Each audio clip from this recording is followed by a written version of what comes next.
Om Ajnana-timirandasya Jnananjana Salakaya Chakshurmilitam Yena Tasmai Shri Gurave Namaha Adinulambita Bhujo Kanaka Badatu Sankirtanaya Kapitaro Kamalaya Taksho Vishwambaro Dvijobaro Yugadharma Palo Vande Jagat Priyakaro Karunabhataro Vande Shri Krishna Chaitanya Nityanando Sahodito Gaurudai Pushpavanto Chitro Sando Tamuno Vandeham Shri Ramakrishna Abhaya Charana Sako Sukado Paramanando Sundaro Subala Priyo He Krishna Karuna Sindhu Dinabandhu Jagapate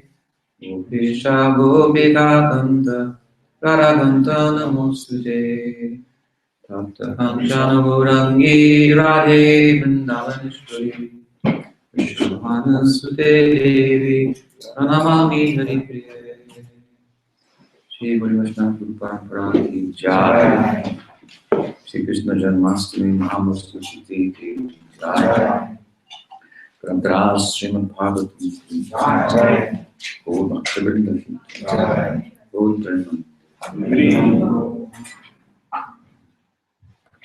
Good timing. Okay. half an hour. Okay. Good evening, everyone. As mentioned earlier, we're going to speak 4 times tonight for half an hour at a time. Something I got to get used to according to the management here, which is very good. Management, that is.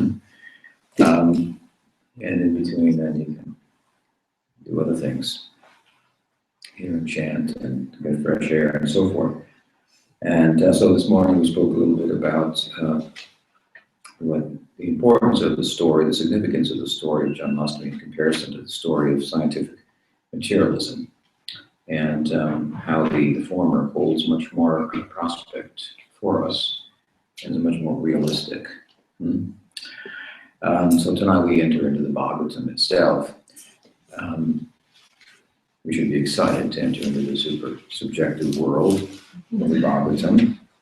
And we do so by way of the beginning of the 10th canto, which is a further, if you will, introduction to the story itself, one worth hearing. So I'll speak a little bit about the introduction from the verses here. It begins, of course, with the statement of the Raj. Parikshit. Raj is the emperor who, his story is central to the whole text, of course.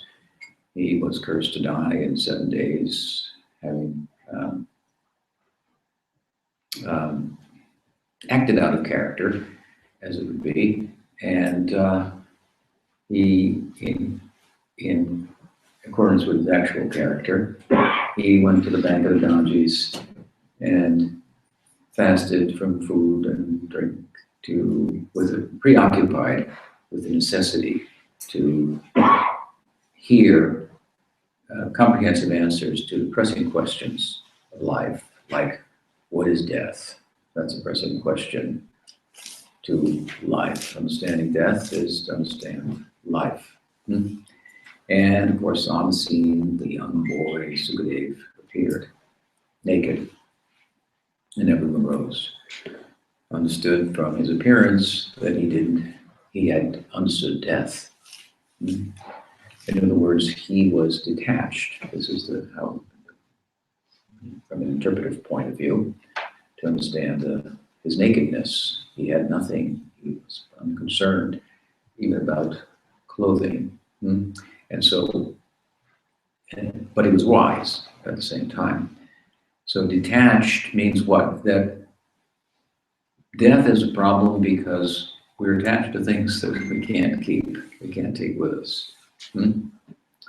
And unfortunately, not letting go of those things is what keeps us from entering into the super subjective world, if you will, the meditative world, the real world, beyond death.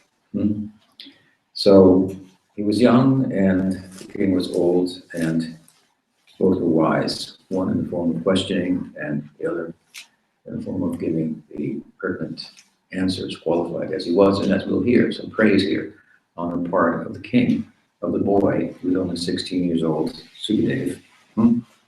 Raj says, Shiradu Raja, Kahito Vamsa Vishtaro Bhavata Soma Surayo Ragyam Chobhaya Vangshanam Charitam Paramadbhutam. The Raj says that previously, it means in the previous canto, this is the 10th canto. It's the cantos of the Bhagavatam are described, compared, I should say, to the body of Krishna, beginning with the first canto, his feet, his lotus feet, on up and so forth, to the 10th canto, which is his smiling face.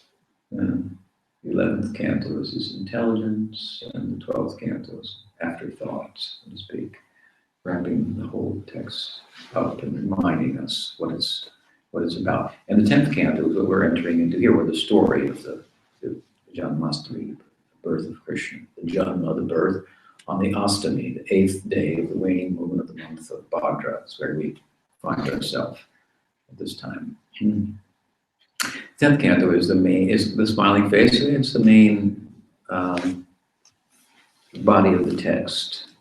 Practically, it's larger than all the other cantos put together. Almost, I think. So extensive, and it deals with the story of Krishna from beginning to end. But of course, there's no end. And there's no beginning. But we're limited here by language and words and so forth to try to convey something that transcends them both, beyond thought, beyond word, and so forth. And Vyasa has done a wonderful job. Samadhi and Smrita Vicheshtitam. He was told by Narada at the onset of the text, and you're very qualified, enter into Samadhi and come out. And with the Samadhi Bhashya, from the language of Samadhi,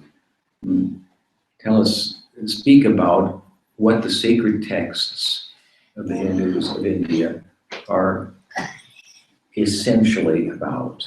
Then this is what Bhagavatam is, bhakti, for Bhagavan. Wise love, love-centered, love, selfless love, centered, full giving, sent without expectation of return, centered on the person, the object capable of taking, consuming, and in such a way that what is taken is transformed and distributed throughout.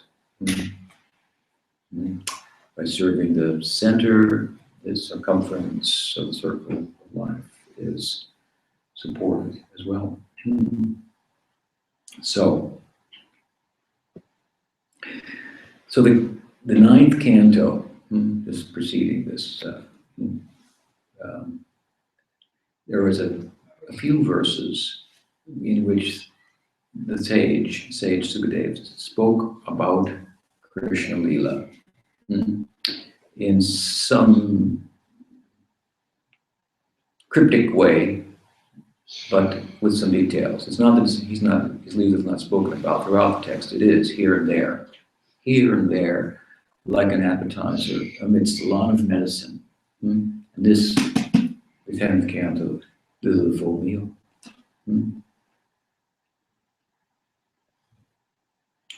When Bhagavat Shravan is cited as a very powerful form of sadhana, of spiritual practice, by Sri Rupa Goswami, the dearest of Chaitanya Mahaprabhu, in his Bhakti-Rasamrita Sindhu, Jiva Goswami comments on that, his nephew and disciple, and qualifies his statement.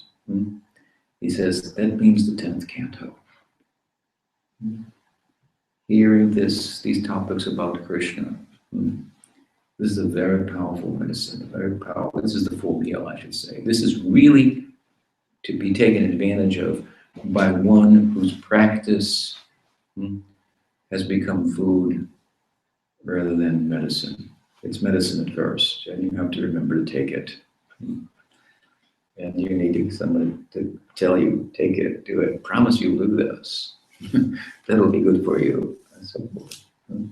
But at some point, of course, we do pay attention, then the medicine becomes the food, and we don't have to think about eating, right? No one has to say to us, come here to eat lunch, you have to eat dinner, sometimes, but for the most part, we're waiting, we're anticipating between meals, what will be the next meal, and when will be the next meal, and so forth. So to feel like this, about this, the meal, if you will, of Harikatha. Prabhupada, my Guru Maharaj, used to emphasize, first you have to study the 9 cantos of the Bhagavatam. Medicine, where there's some appetizer also. Can't have just medicine. But this is very rich, very, very rich meal. Very theologically and philosophically nuanced. Comparatively, I don't think there's any religious, spiritual literature in the world that is so, from a literary point of view, so rich. Nigamakalpataro, it describes itself. Nigamakalpataro galitam phalam shukumapadamrtadam sampitam pivatam bhagavatam rasamalayam uhuro rasikupivibhavaka. Very poetic. It is a book about taste, rasa, rasovai saha, and he, Brahman, the Godhead, is taste, as he is in the Gita. What do they say there? So, Rasoham apsugum te. I'm taste. Here, the Raj says what? He says, previously you spoke a little bit about Krishna, and you also spoke entirely, or to a large extent, about the Aduvams, that's presided over by the god of the moon god. And in that 9th canto, before doing that, you spoke extensively about Ramchandra and his dynasty, presided over by sun god, moon god, described here. Samasuryo, Suryo, Haya Vangshana, Charitam Paramadbhutam. So now he wants to do Charit Adbhutam. Charit Param Adbhutam. The Param Adbhutam, the extraordinary wonder he wants to hear. He has heard, he wants to hear more. Especially, he says, what? About the implication is the moon dynasty. This is the dynasty, if you will, that Krishna appeared in, and appropriately so. Moon is thought to be, in the sacred text, to be, to be that which gives taste. You know, in Madhava, then whenever we need to, we did some harvesting at one point in order to build some of our cabins, and our helpers there, local helpers, present, we have one, he was born on the land. He's just about 10 years younger than me now. He works with us, and he was very quick to tell us, you can't cut the tree now. Was a wise harvest. You can't cut the tree now. You have to do it at this particular phase of the moon, otherwise the wood will fall apart. And you know, some type of what might be thought of very superstitious, but they swear by it down there. The simple but practical people. We had a fellow come. We had a nacimiento, spring, very up high. We still do, and by gravity feed, it brings water down, but only during the rainy season and a little bit into the dry season, and then it dries up. And so when we realized this, we realized we needed another well. So Juan took us to another spot. Meanwhile, we had this gringo there who was a kind of self-professed geologist. He was a little bit of everything. If he needed a geologist, he was a geologist. And he knew all about water and rock and so on and so forth. He offered to blow up, with dynamite a mountain so we could get all the water that was underneath there. Anyway, Juan said, there's water here. And he really dismissed him and from his wisdom and so forth as he thought of it. And belittled him for his superstitions and whatnot. He was making his presentation really on, supported by what we call superstition. But as it turned out, all the water was there. So some local wisdom can be helpful. And so it's a similar idea, right? It's an old idea. And if there's planting at this time, then the fruits the vegetables will be sweet and so forth. So it's thought that the moon is, made of nectar, if you will. It's actually thought, in so-called real world, which is, as we heard earlier this morning, not the real world, physical world, the moon is, it comes from Earth. So this is another reason why we so readily like to identify Krishna with the moon, because he's one of us. He's an earthling. It's thought that an asteroid hit the Earth when it was in its kind of flexible condition, kind of a gaseous and liquid, rustic condition, if you will. And as a result, some part of that went up into space, and then it formed and got cooled off, and That's the moon. That's a scientific theory, popular still today. You know that. This idea is found throughout the Gaudiya lore, also in poetry. This idea of the moon is born from the ocean, and so forth. So Krishna is identified with the moon for a number of good reasons. We like this idea. This is the essence of prema, mamata, that he's mine. He belongs to me.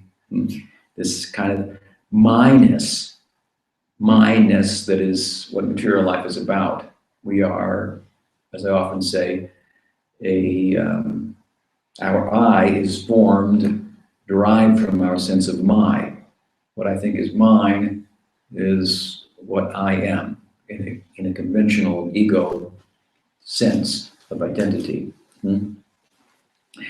And in Gaudiya Vaishnava, the idea is to switch this myness. Instead of thinking this and that is mine, only to be continually disappointed and fighting because, well, none of the things are mine. They're here today and they're gone tonight, if not tomorrow. And so an identity that's based on a sense of proprietorship that's false, that proves to be false, is a very false and fleeting sense of identity, not one that can be sustained. It's not sustainable. Problem, right? So we could move away from things and detach and culture detachment and so forth. But that doesn't sound like much of a life either.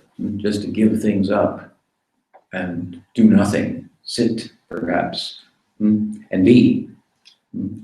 Having is a poor idea of being. If our sense of being is derived from our sense of having, we've got a very impoverished sense of being. As I'm explaining, because we don't really have anything. We can't keep anything. But we readily think that our being is dependent upon and tied to our having. We don't have anything. We still be. We still exist, but an existence without anything. Unto itself, with nothing to do, nowhere to go.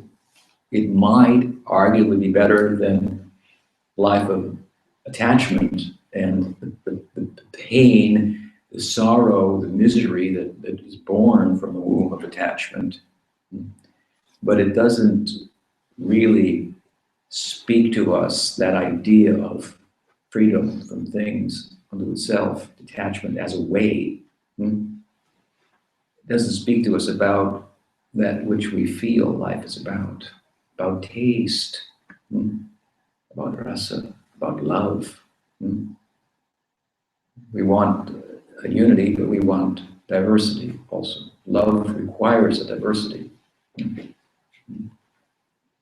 There have to be some differences for love, and then to make the two one, and so forth. So,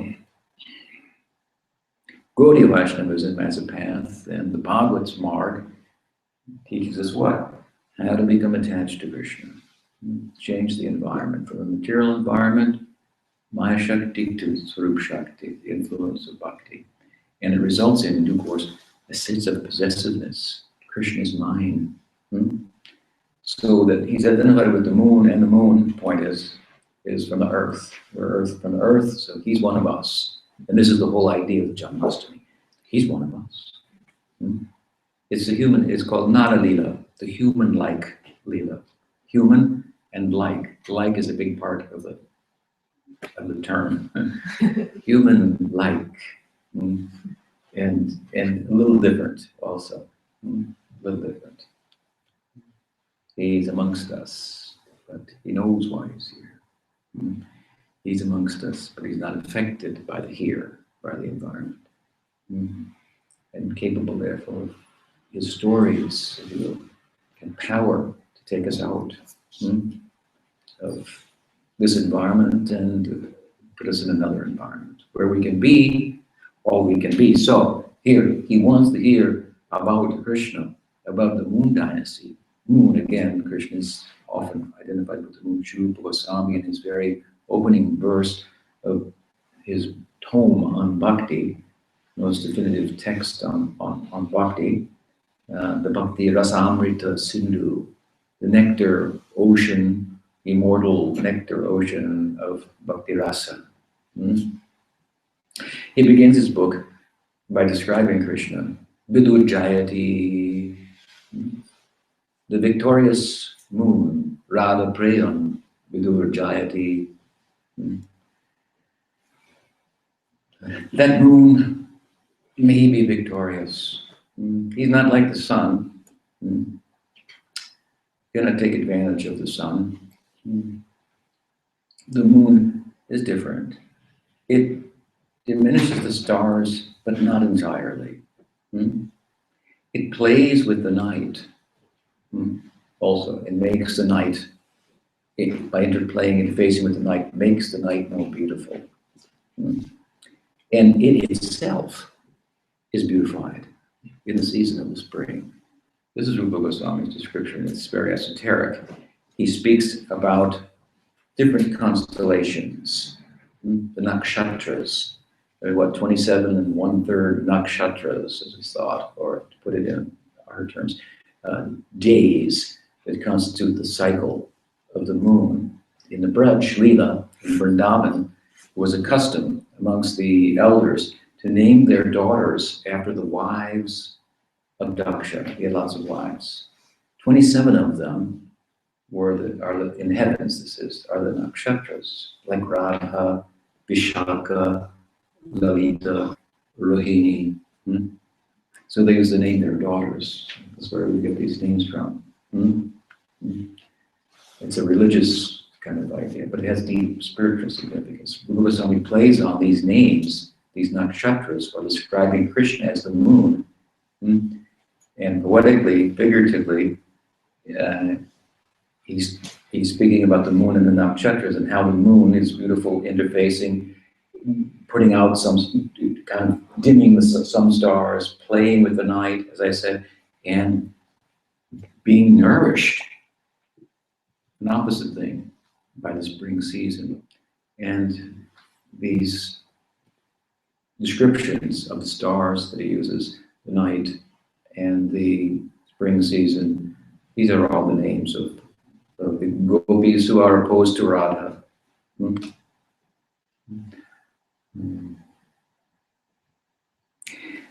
The night, those who are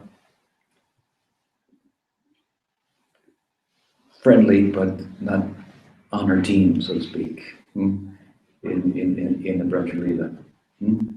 He makes some union with them, some beautifies them, and with the spring, then Radha Prayam, this means Vishaka, springtime. This is when the moon is most beautiful. Unlike the other gopis, Radha nourishes the moon, makes it more beautiful. So in so many ways, Krishna has been compared to the moon. Moon is identified with mind, and it's thought to please the mind. Manoviramat. And this is the nature of Krishna Leela, the narrative here. It's a beautiful way to start the discourse. He asks, tell me more about the moon dynasty and Krishna. Yadus cha dharmashilasya nitaram muni satam katram senavatinasya vishnu virhani samsara. He says, the Yadus, this family members, if you will, of Krishna in the moon dynasty, they're dharmashilasya. They are very dharmic. It means that the nature of their dharma, their religious adherence, is come to the pitch of prem dharma. The Bhagavatam gives a very strong bashing, if you will, to religion. It picks up where the Gita leaves off, and the Gita says, Krishna says at the end of the Gita, if you want to know me, you must give up religion. Very strong statement. And in its place, take shelter of me. And that means in bhakti, do bhakti. Bhakti is the answer to the question that the sage had, or excuse me, that the king had at the beginning. What is the solution to death? How does Sukadeva arrive at his detachment?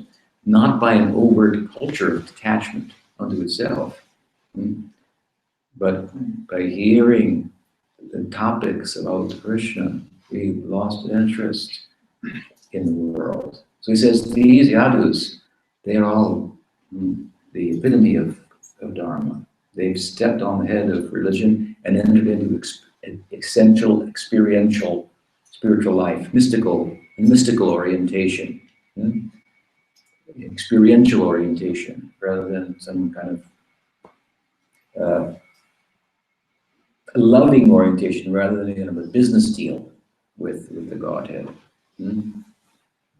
I'll give you this, you give me that. Something, nothing like this. He says, I want to hear about them.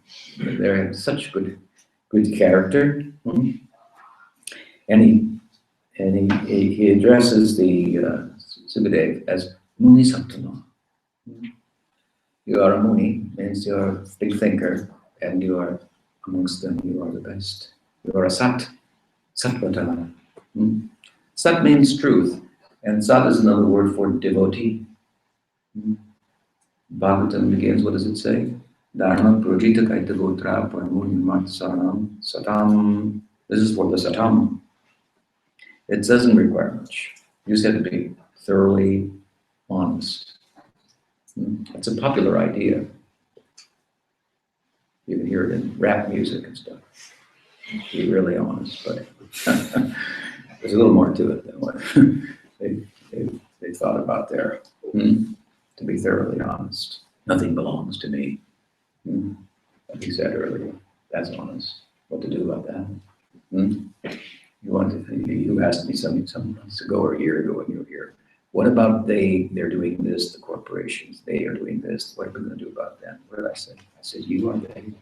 You have to think, you are they. As much as we are identified with the body and mind, we are takers. Because we are identified with something that has needs, it appears. So we have to take from the environment, we have to exploit. There are white collar and blue collar criminals, all criminals. So thoroughly honest. It's a simple, easy to say, which but Sridhar Maharaj used to say, use a Hegelian term, die to live. A friend of mine, God brother of mine, put it on his license plate, die to live. I said, it's more than that. That's not going to do it. It's a catchy phrase, Sridhar Maharaj said, but it sounds very charming, but it's a bitter pill to swallow. So, but in a very beautiful way, it can be accomplished. This ego effacing in the context of cultivating attachment for Krishna is very charming and beautiful. These leelas are very, very easy to connect with, as I said earlier today, because they touch on all of our human emotions and give us a point through our emotional self to connect with the absolute. I've said before, in Christianity, you have some idea like that. And God becomes human and he touches with your guilt emotions, so to speak. And I'm not saying it in a bad way, but I mean, that's what it does. At least that's what that movie of that fellow, what was his name? Mel Gibson's movie. People like that. Fear is a human, emotion. But every human emotion is touched on in Krishna Leela. When we tell a Leela and that point is touched, we go, yeah, I know him. He's like us. We can identify with that. This is at the high point then. Oh, he's like that. He's like us. It was easy to develop a liking for him. What time is it? 7:33. Oh, I got 3 minutes here. So it's a short anyway. So these are some introductory statements. We'll have to continue with this. Raj is glorifies the king or the sage, Muni Sattama. And I'll end with this. He says, what? Vishnu Viryani and Avatirnasya Tatram Sena Avatirnasya. A couple of ways to understand this. He says, you appear along with your Amsa. Amsa means Krishna comes with Balaram. Gopal. That's a big subject, and it comes up a little further as we go on as well. Position of Balaram, the brother of Krishna. These two epitomize the brotherly love, friendly love, Sakyarasa. This is one of the centers of the Bhagavatam. It has 3 centers, the 10th canto. A Vatsalya center, centered around the Damodar Leela, 3 or 4 chapters. Sakyarasa center, 4 or 5 chapters, 12, 13, 14, and 15. And a Madhurya Rasa center, the center of the center, 5 chapters, Rasa Panchajai. It means Krishna has 3 senses of identity. He is the son of Nanda and Yashoda. This is his Vatsalya identity. He is a cowherd boy. That is his Sakyarasa identity. And he is a lover of Radha. This is his Madhurya Rasa identity. This is the whole of Braja Leela. Even the Dasya is tinged with Sakya there in that world. So Vatsalya, Sakya, Vatsalya, Madhurya. These opportunities are available to Gaudiya Sampradaya, to Ballad Sampradaya. And this is very important because in order for those things to be available, Krishna has to be who the Bhagavatam says he is. So another way to understand this word, Tatram Sena Avatirnasya, that he descends not with his angsa, his partial expansion. In other words, when Krishna feels like friendly love, and Balaram appears. It's not something that happens in time, but Balaram is the personification of the wave, the emotional wave in the life of the absolute, of fraternal love. There he is, Balaram. So besides this is another understanding here. What is that? This is an important understanding. That he appears, who? He whose angsa, who lives in Vaikuntha, named Vishnu.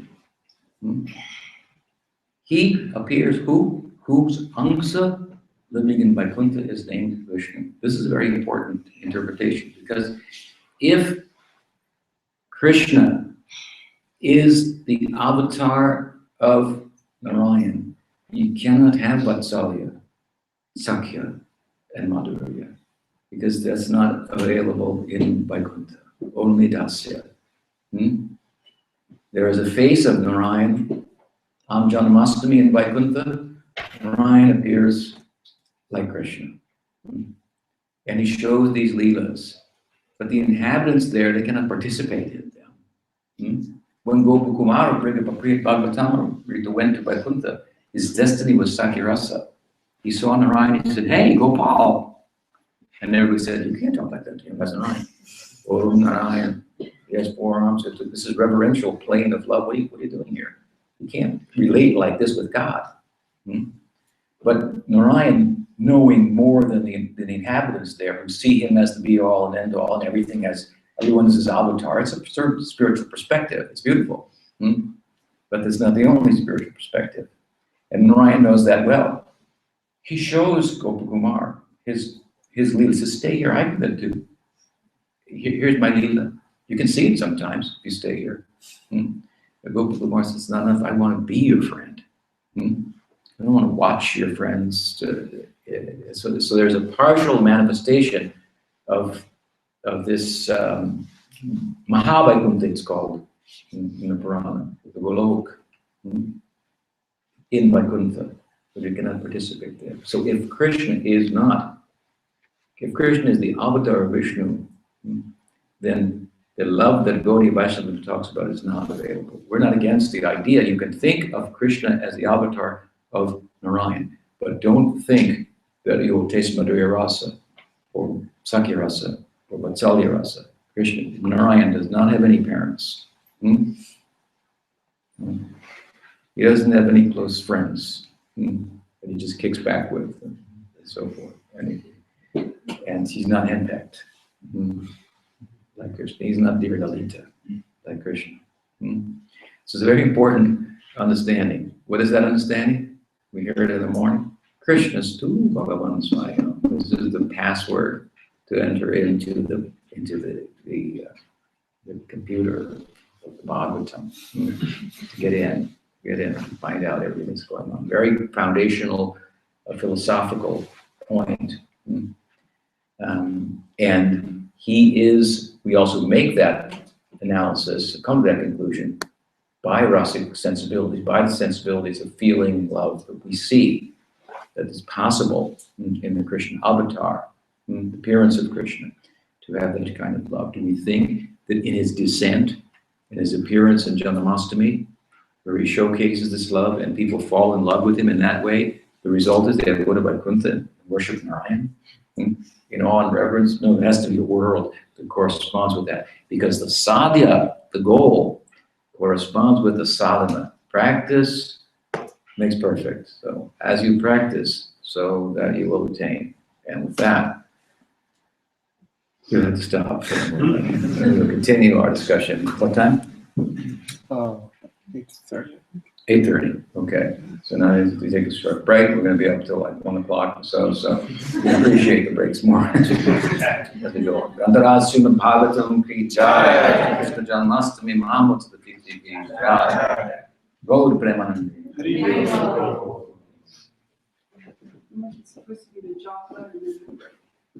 can do japa and then a break. Or you can, okay, as you want. Good. Word from the management. Forward.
Yeah.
Yeah, that's good.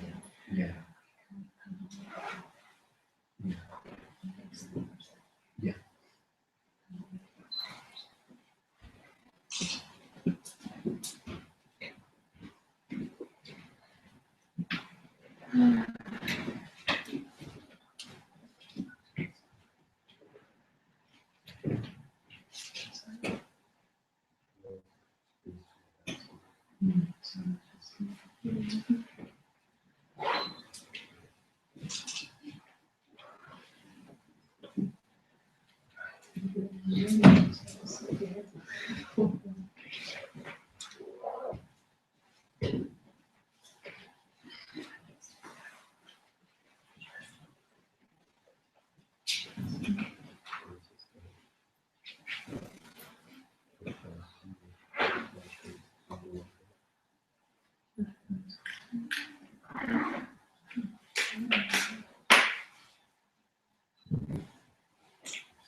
Using.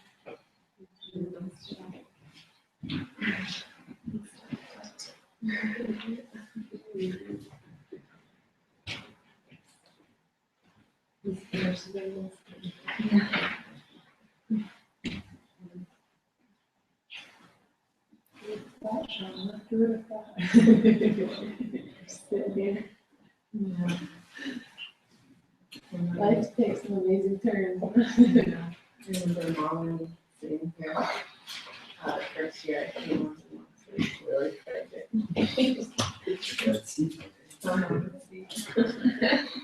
Seat of honor.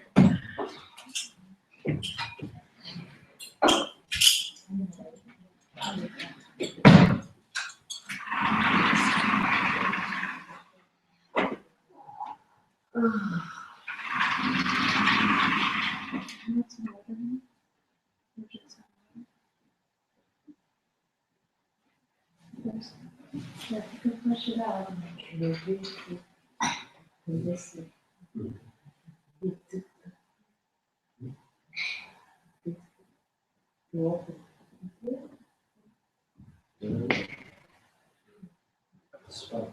Too rough.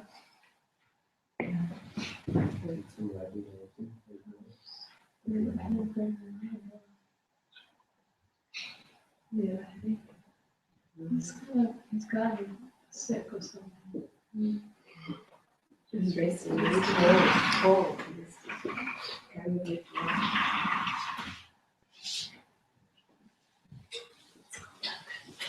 Oh, yeah. Okay.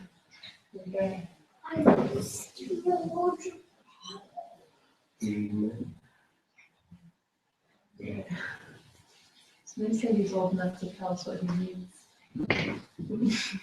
Really hungry, I want to be. Yeah. Maybe it was just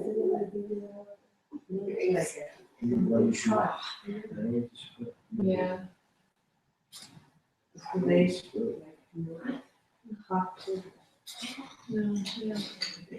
Yeah.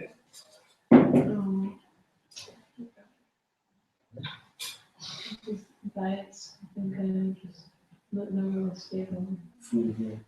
Yeah. Really cheeks and. He caught a virus. It's okay. You get better. It's cool. Well, he was sick or something yesterday, or no, 5 days ago, he was sick. One day, swollen. You read about it, like they should make it happen overnight. It's like 8 hours.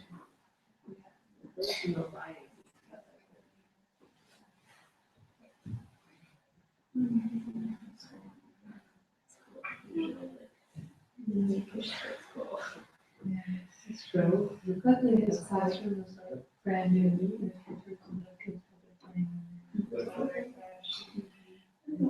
I had been there with you never know. There's only 3 of them, so chances are lower.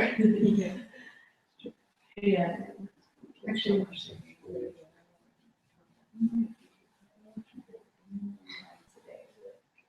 Yeah, kids just don't believe.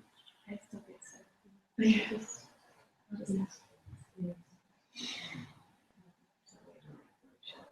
No. Yeah. My mom would always try to like find stores and like, it's just, it's way we could really know. Good things. Whereas now I do. Don't try to figure it out. Yeah.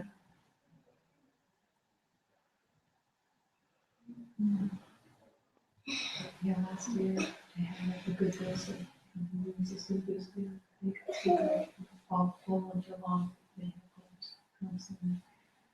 And since then, we've been really strong. That's it.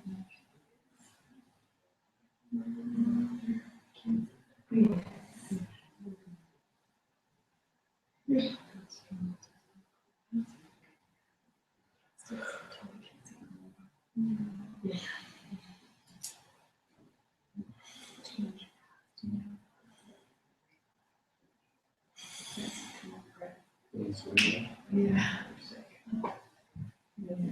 Yeah.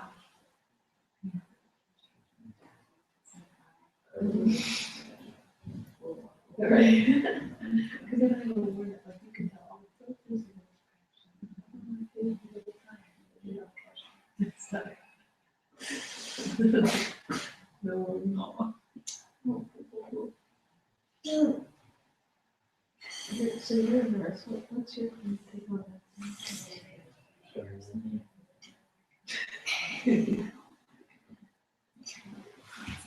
My nose is long.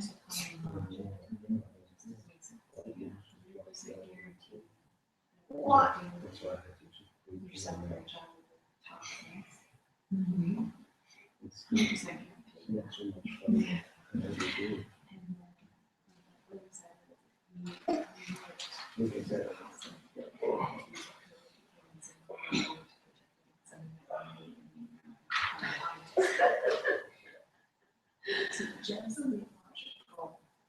Yeah.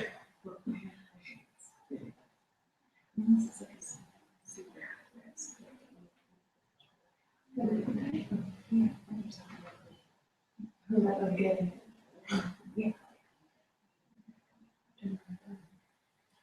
Realizing.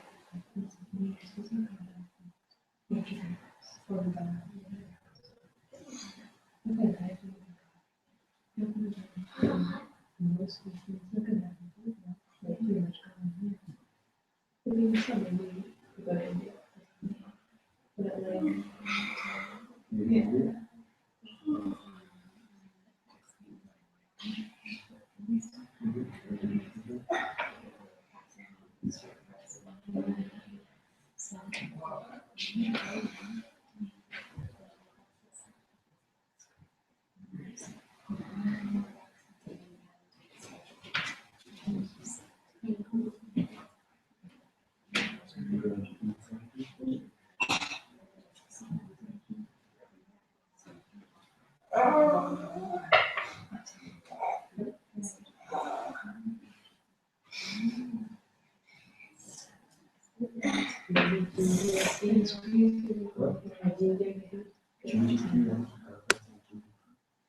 Yeah, where do we have it?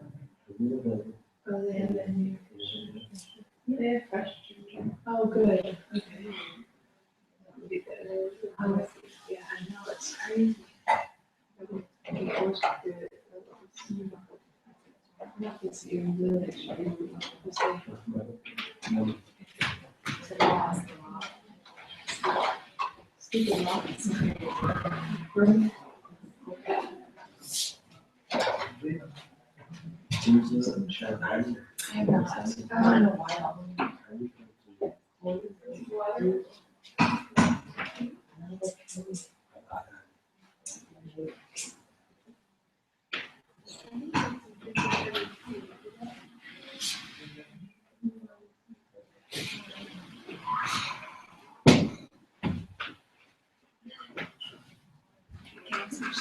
Yeah. It's easier for me to handle my Yeah.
I think I'll just go.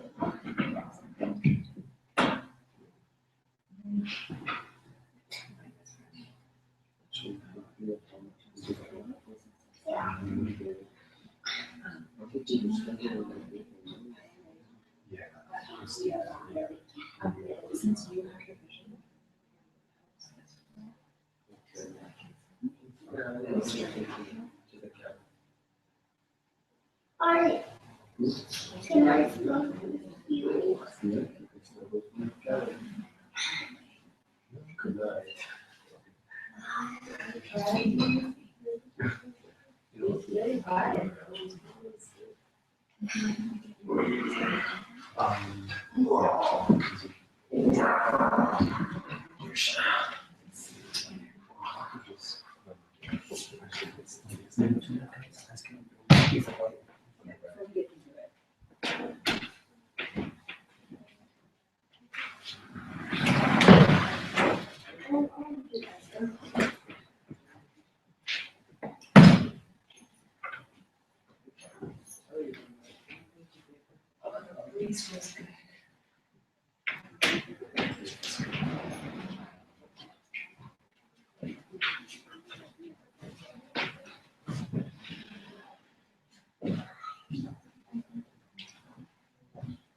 I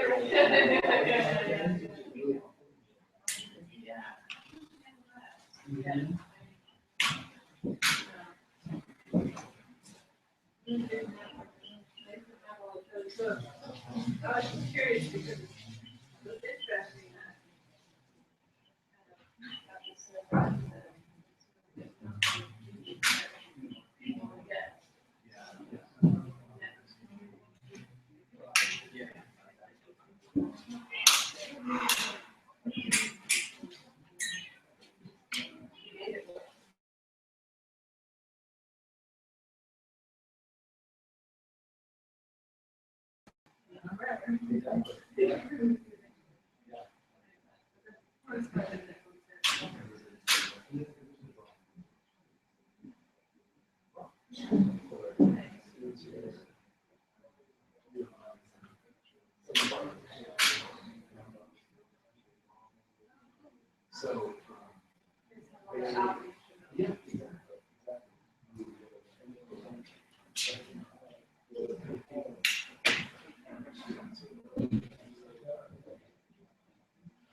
like right now, she was there.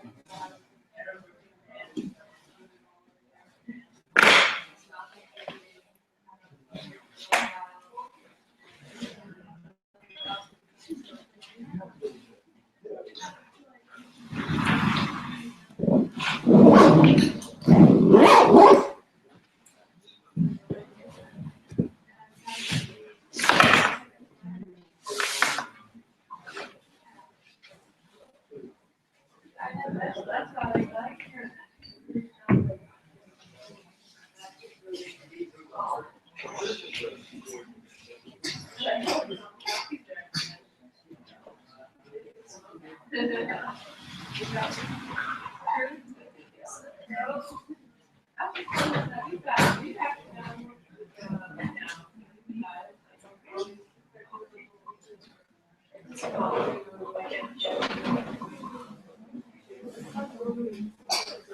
No, I'm sorry.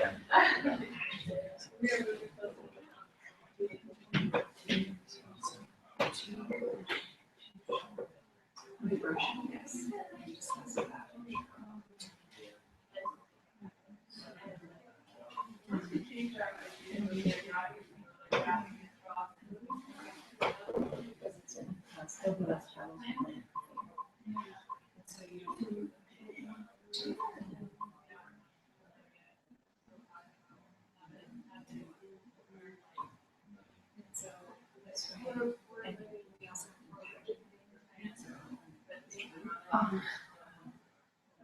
think what that seems good to do is that. Oh, you're funny. You're at the point, you're like, that's where you're really good at that.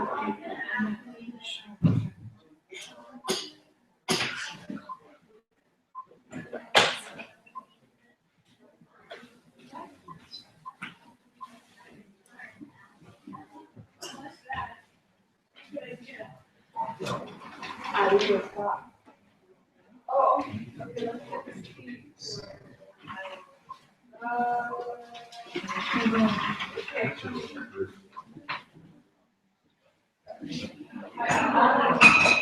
He took a tray as a okay, this is already.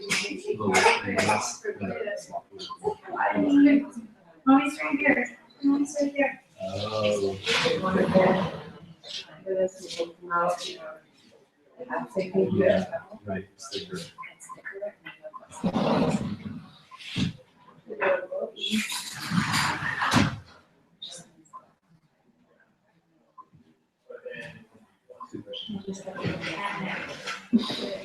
Yep.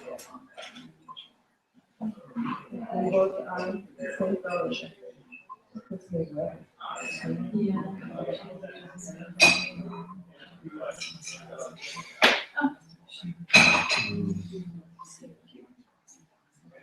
You say.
Well, my shoes are really just.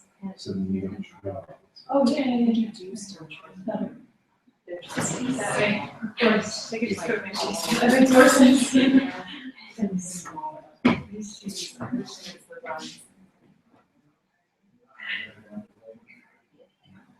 Are you ready to go, Meg?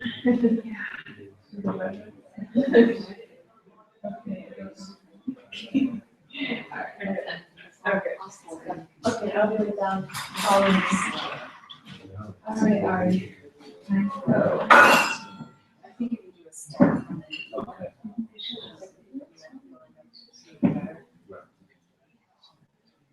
Okay. We'll go to bed. Goodbye, I'll go down.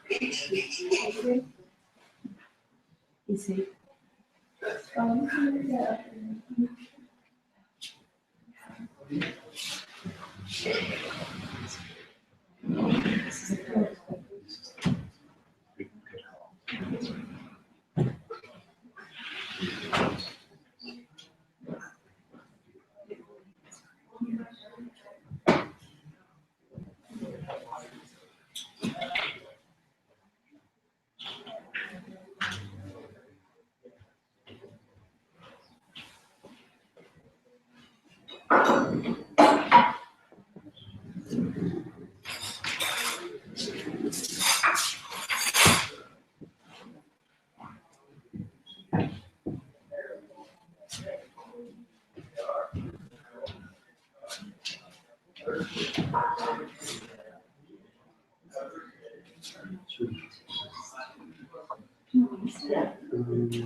Yeah.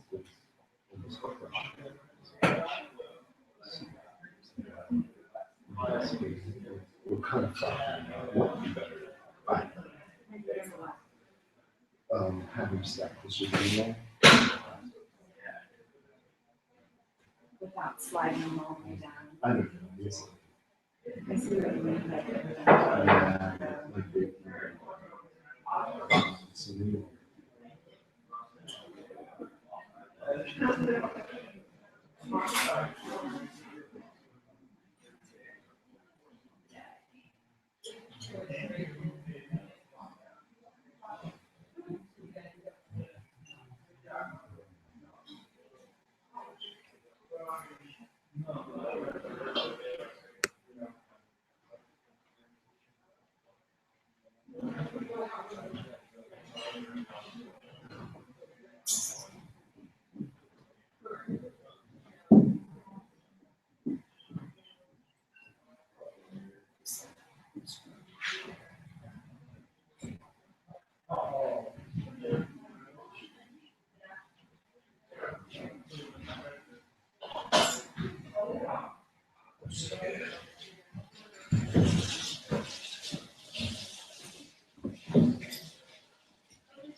So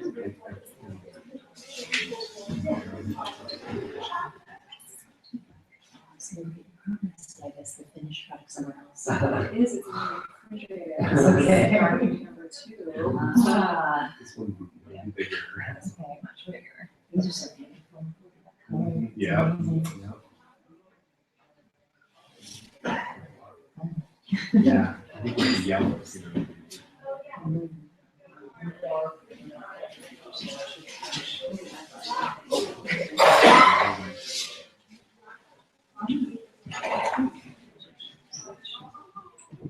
Oh, I see what you're saying. I'm sorry.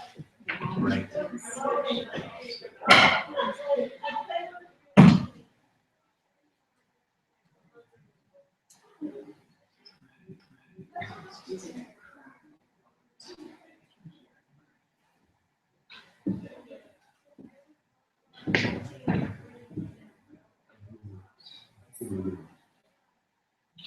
This first. Mhm.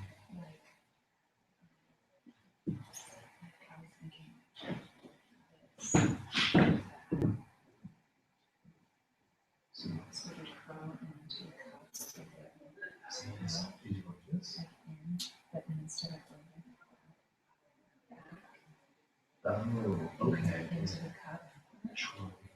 and then you get like a little cup shape and look at it. Yeah, okay. And it's concave, so.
Use the same technique on these.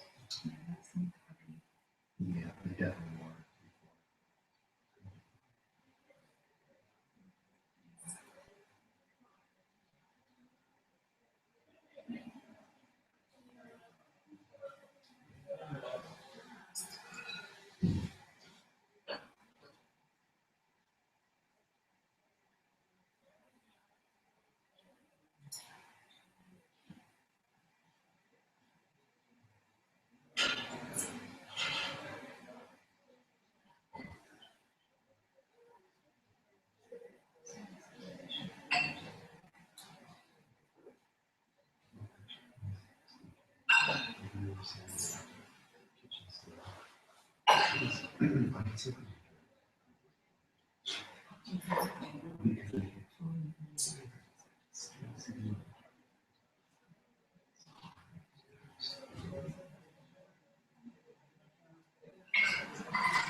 Yeah, that's what it is. Yeah.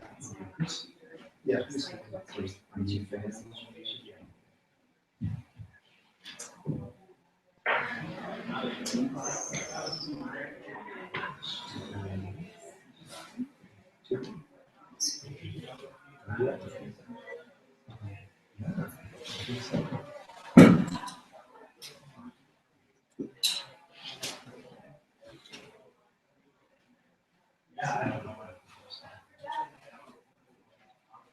Really is.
It's all.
No, it looked like it.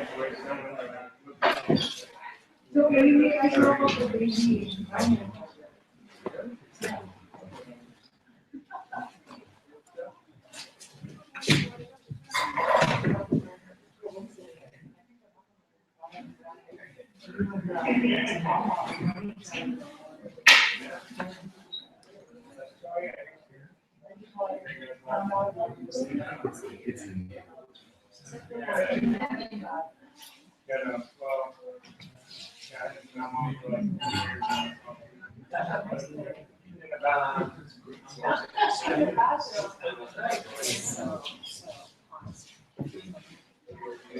So we're about.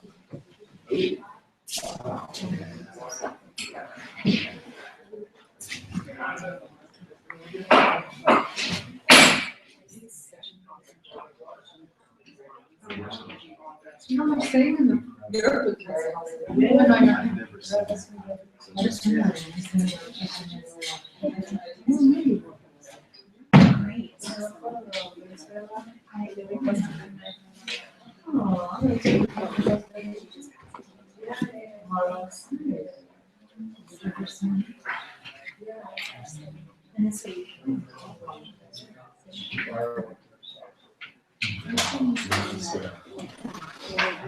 No.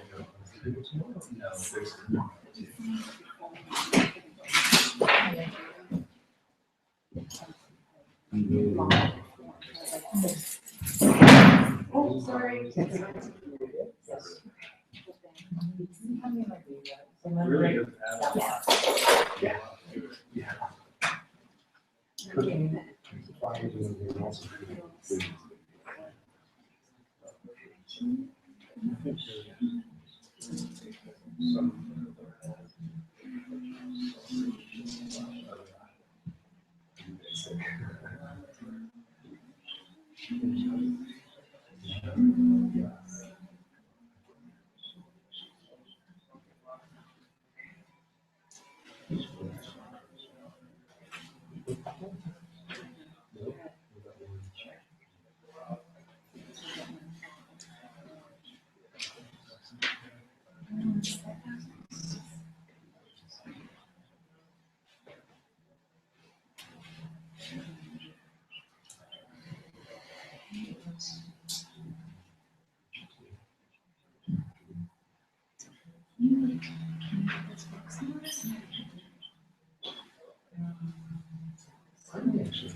Srimad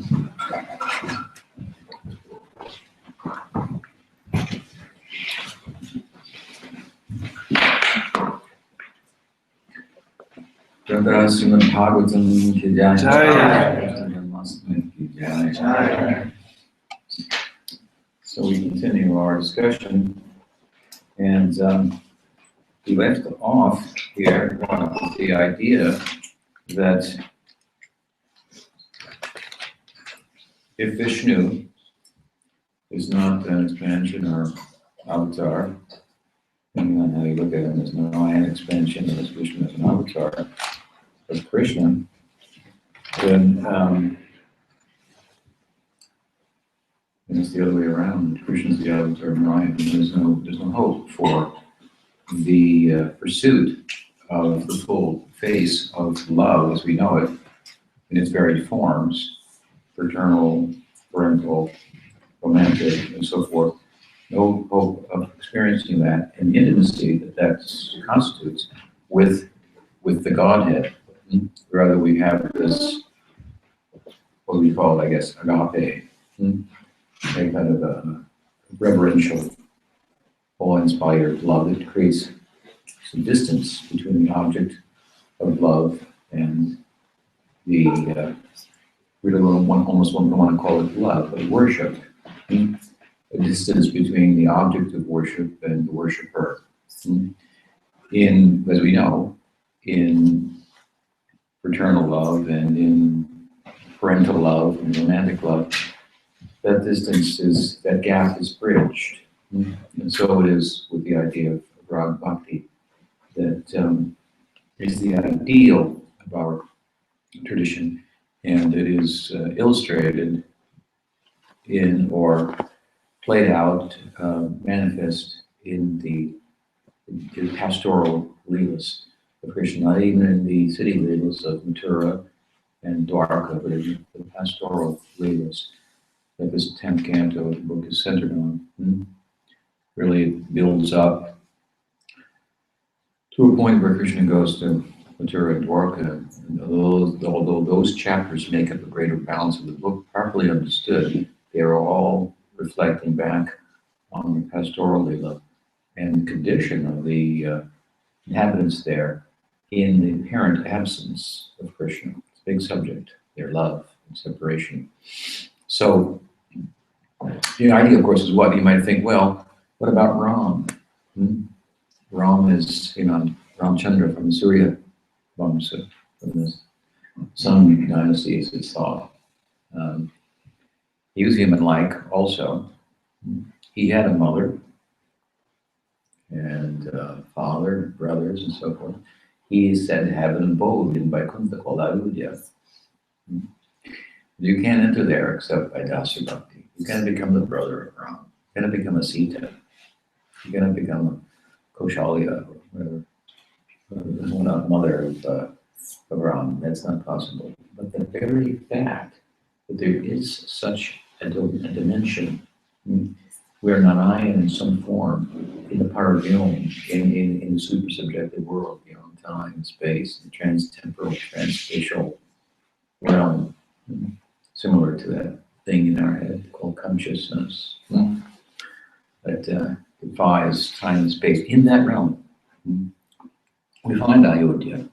They're Narayan in a human-like form as Ram, the warrior, has a mother, has a father, has brothers. He's experiencing fraternal love with his brothers and parental love from his parents, and he has romantic love with Sita. But you can only go there like Hanuman and become a Dasya, because that is the world of Vaikuntha. But the fact that Narayan has, in this one place, one corner, if you will, I mean, it's hard to talk about because it's obviously, as I say, beyond time and space. These distances there are by feeling. Here we have very small feelings. We have selfishness. We're mean-spirited, so to speak. We have to be on the take, so it's small in that way. If we stop taking, we go to a very spacious dimension, Brahman. But if we go from Brahman to Vaikuntha, it starts to look small again. It was talking about planets and forms and people and so forth. And if we go to Goloka, and the pastoral leelas of Krishna, it's very small. It's a tiny little village. You wouldn't even register in Vaikuntha. It's just like, something final? Where's that? It's not even on the San Francisco map, is it? It's on the now it's on GPS. It didn't used to be on. I couldn't find it. But what's happening there, what we're finding is not that the space is becoming limited and smaller as it appears. It's becoming bigger and more spacious by measure of affection. So in Brahman, there's peace, there's quiet, there's stillness. There's no more taking. I am, I exist, and I'm like pure consciousness, like Brahman. It's peaceful, it's quiet, it's contentless, whatever that is, awareness, contentless awareness. But it's not like a real loving space. The love or the ananda, the joy there is the joy of not being confined by time and space and being a taker as time and space kind of fosters upon us the need to, we have a time and a space, a cell and a sentence, and we've got to give up.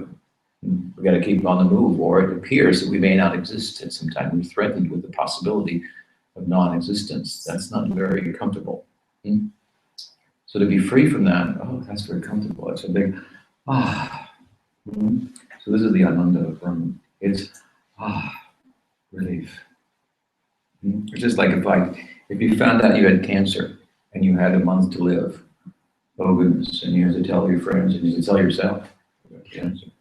And then suddenly the nurse calls and says, oh, we had the wrong chart. It was somebody else. And you just, but then there's more to do than just, right? You want to get out and meet your friends and tell them and so on and so forth. Love is peace plus. You want peace and love, not just peace. Make peace. End the war of my life of exploitation and taking that the bodily conception of life, the mental and psychological conception of self is fostering upon me, just by its very nature. End that war and have peace. But now we want peace and love. Love requires movement, distance, difference, variety, and so forth. So as we move from the small world of taking, it's very small-minded, narrow, and ugly, no matter how we decorate it, and go to Brahman. There's some beauty there, some charm. You're not taking, but it's often say, not taking is part of giving, but it's not the full face of giving, but that love is about giving. If we move from Brahman to Vaikuntha, again, it starts unlimited space. Brahman is everywhere. You identify with the Godhead is everywhere. Omniscience and omnipresence. That's pretty cool. But if you're everywhere and you know everything, then there's nowhere to go. And there's nothing to do. You already know what's going to happen, so it has its confines in another sense. And there's nobody to love, and you've got to find somebody to love. You've heard it right here in San Francisco. So, to Vaikuntha, to the world of bhakti. There's no bhakti in Brahman. Therefore, there's no movement. Bhakti is making movement. Bhakti is giving Bhagavan shape, qualities, movement. And from Brahman to Vaikuntha, it sounds like we're getting smaller now. There's forms and shapes, and I thought we were supposed to get away from forms and shapes, but these forms and shapes and this specificity is fostering affection and love. The more you know about some details, the more there is to know, the more there is to love. The loving person, or a person who's an object of love.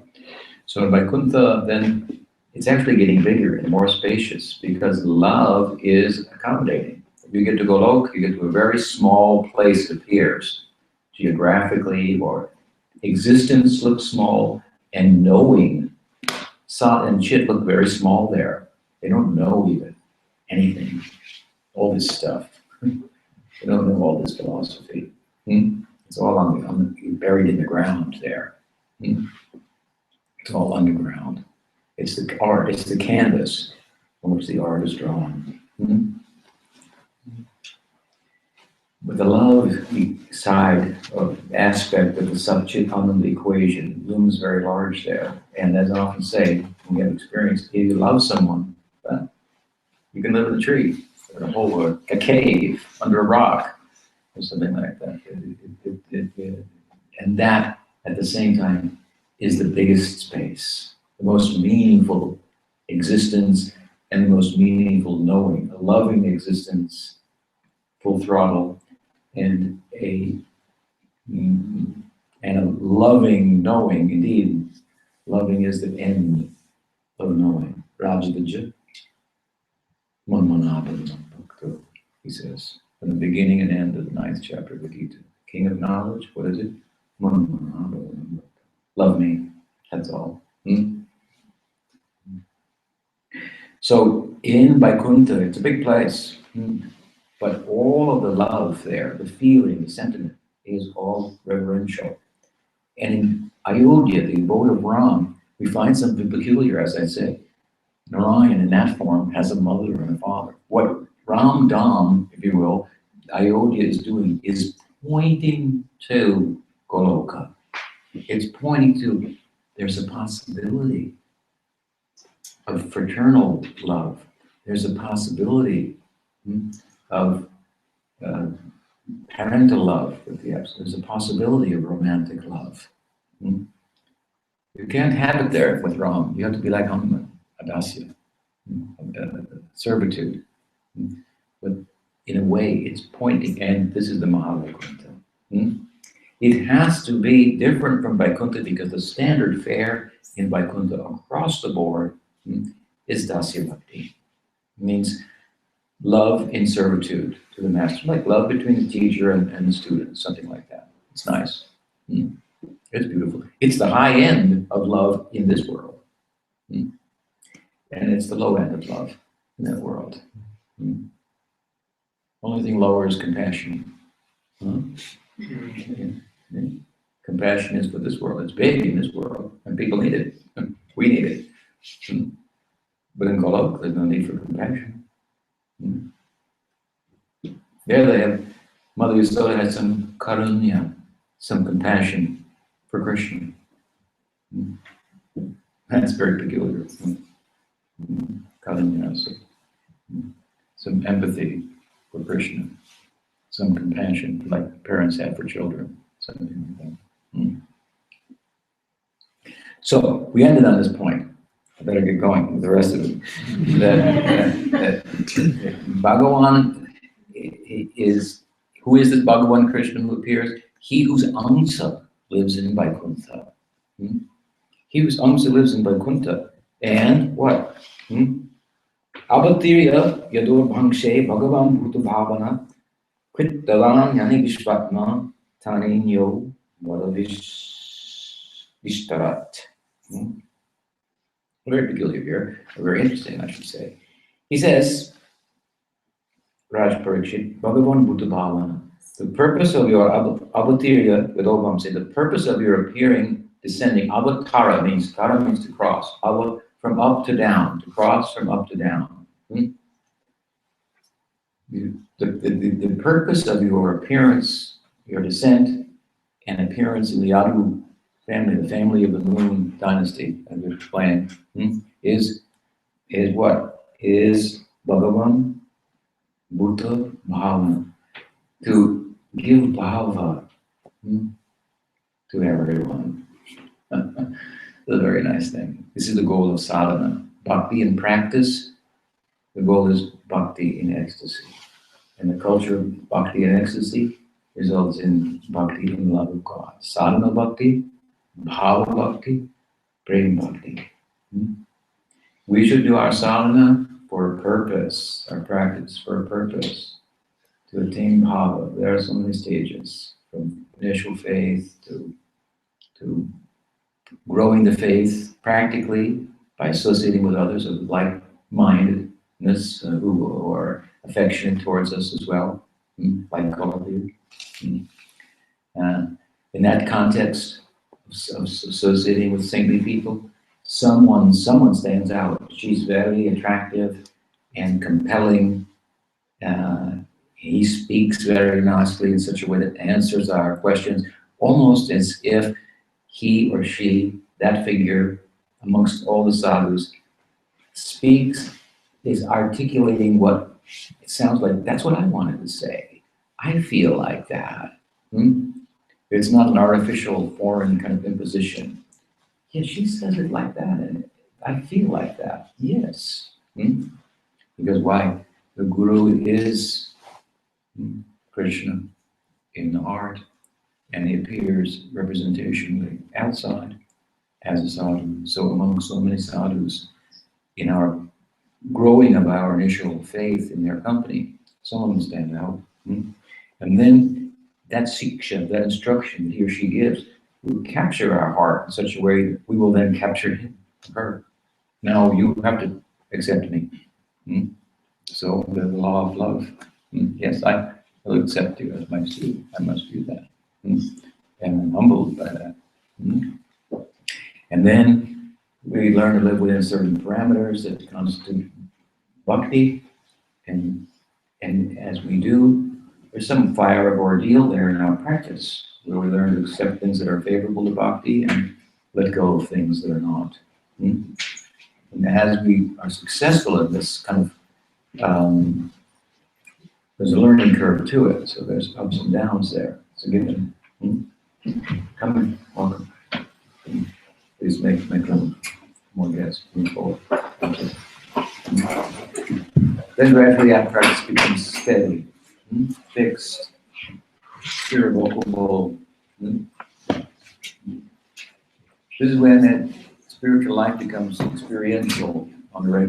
Internal life is turned on, so to speak. And from consistent engagement, mental absorption in bhakti comes taste. So as I said earlier, the medicine becomes now food. You don't have to be told to chant, or to read, or to think about Krishna. It's natural. And from that comes attachment to Krishna, that myness,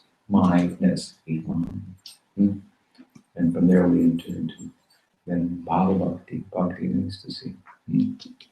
And this bhava, he says, Bhagavan Bhuta Bhavana, Yadu Vamse Avatirya. He appears in the Yadu dynasty to give bhava to the world. This is Krishna. Krishna is depicted by Krishna's Kaviraj Goswami and Chaitanya Charitamrita as not being very turned on by reverential love. He says they wave lights at me and incense things like that. They don't just say, eat, will you? It's getting cold. That doesn't do a lot for me. I want to come to the world and show them my world of these four bodies, really three bodies. Vatsalya, Sakya, Madhurya. These are the forces of the world. It's not, as I say, gravity, weak and strong, nuclear energy, electromagnetic force. These are not the forces of the world. That's not the objective world, as we said earlier. We don't even know if it exists.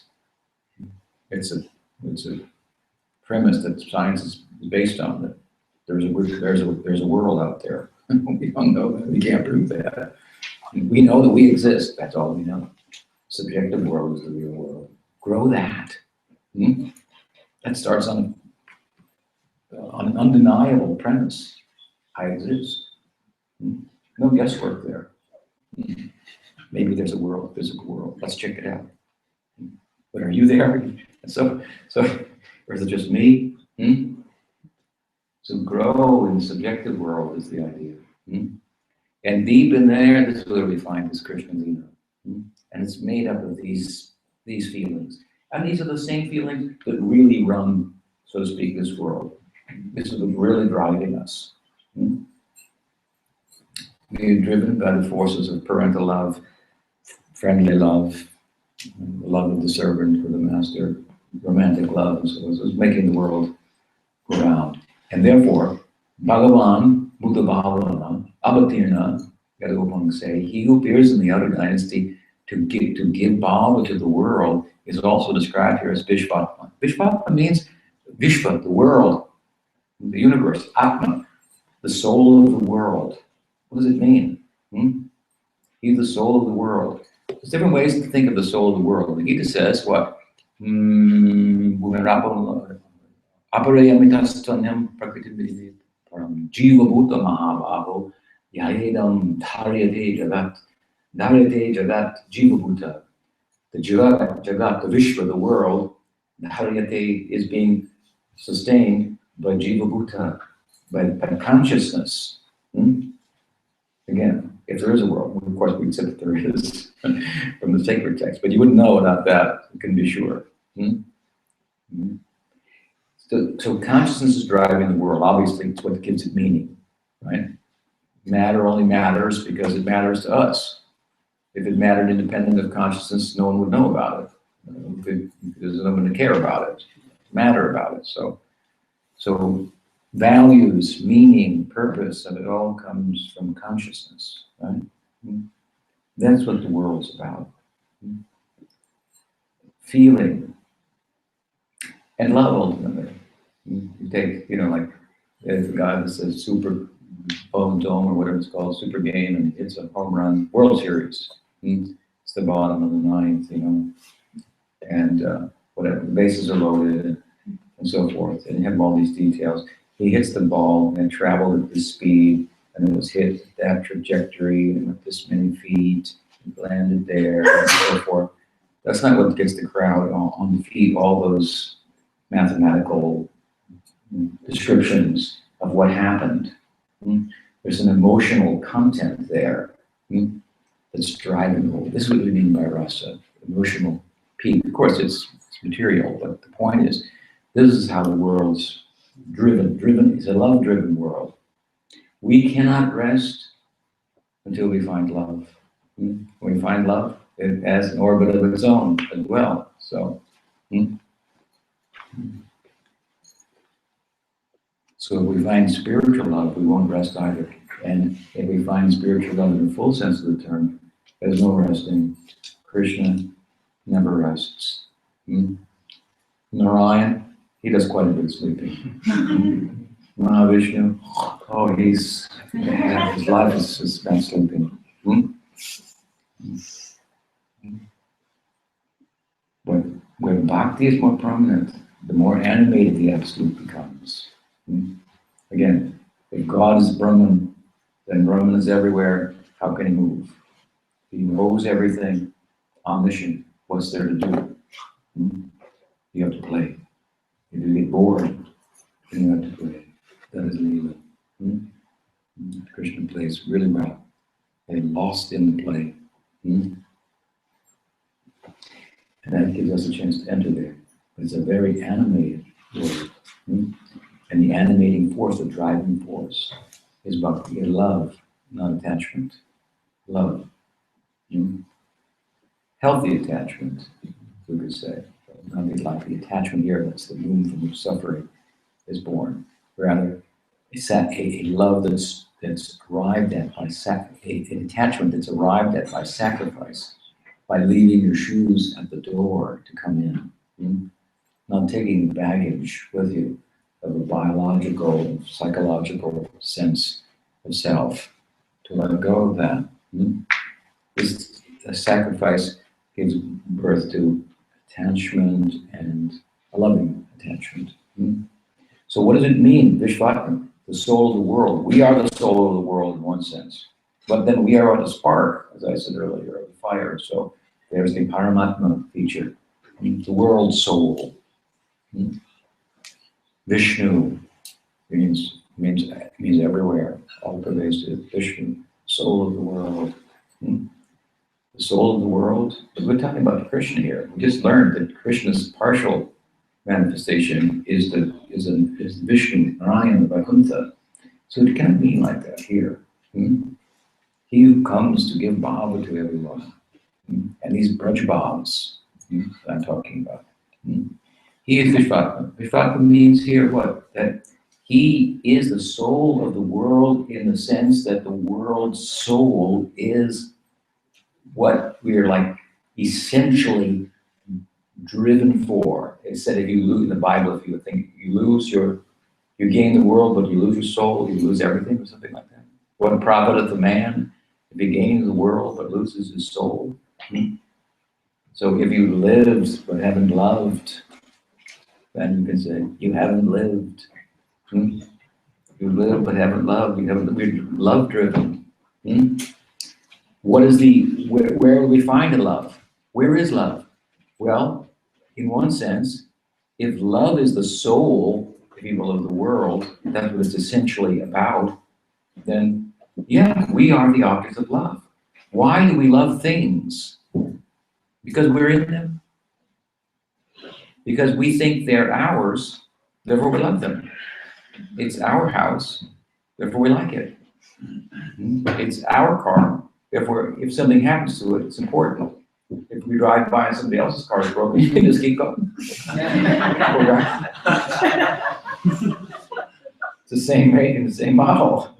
What's the difference? Is that I'm in it. In other words, consciousness has the capacity to extend itself into material things, and then we think that the things are lovable when they're really only lovable because we're in it. The consciousness is what's lovable. And maybe after all, matter can't even, love is greater than a scale of reciprocation. I know you love me, but you never say so. You never say it. How do I know?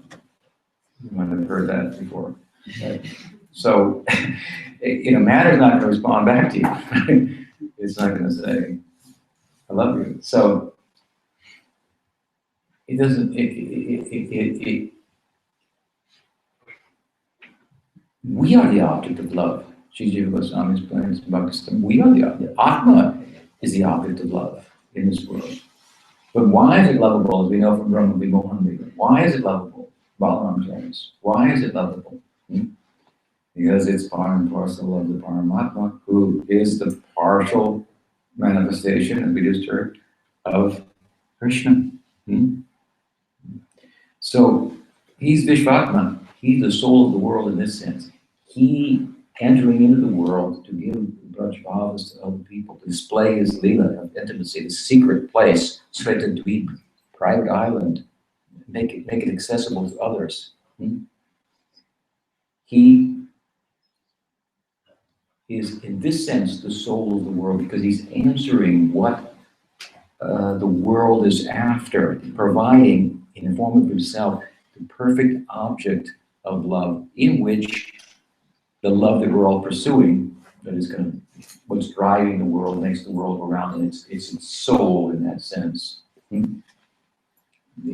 He is the object that corresponds with it in these forms of love and intimacy, like parental love, friendly love, and motherly love, or romantic love. So then he says what?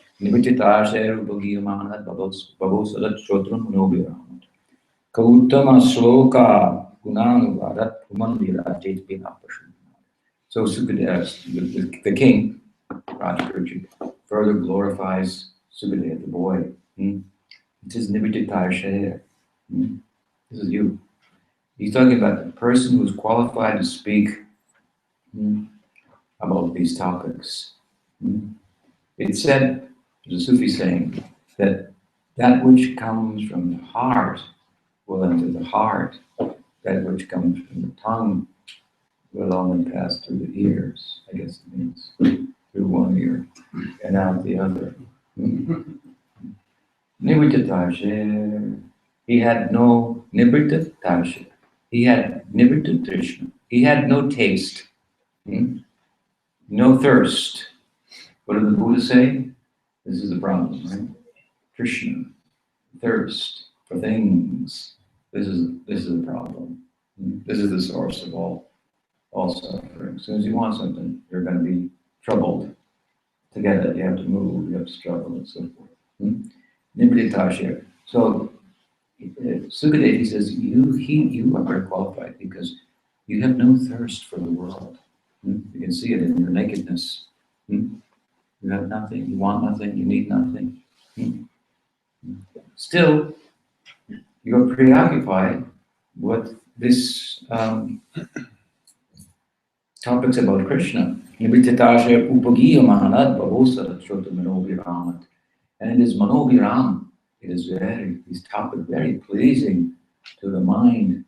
You know, if you want to be like the Buddha, that's okay. If you want to sit in front of a white wall for 10 hours a day, that's not Manoviramat.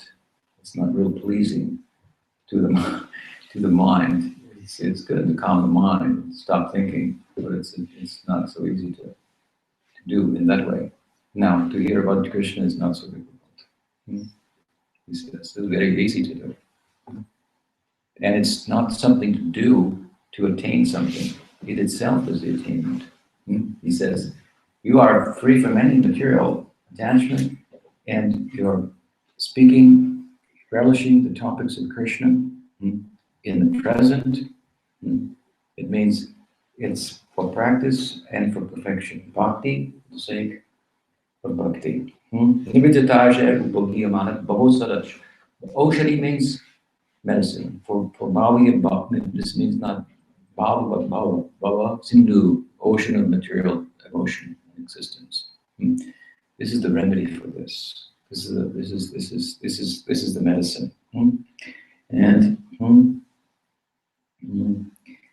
And he who is the final word, the Uttam Shloka. It means like that, the last word. It also means who's described in beautiful poetry. This is the work of the Ras Shastras. It's all poetic, layered with meaning and so forth. Love is a very kind of secret language. Only lovers can understand it. We have names and phrases and things that only you two know. This is the language of the Bhagavatam. To enter into that, you have to meet a lover. You have to meet someone who speaks the language of logic, who speaks the language of love and translates it into the language of logic, reason. There must be words, like I said, if you speak from the heart, it will enter the heart. You have to find a lover. And that lover will be characterized negatively by nivrittitashaya. Has no interest in things or thoughts about things. And in the opinion of the Bhagavatam, how will you give up the taste? As Gita says, you give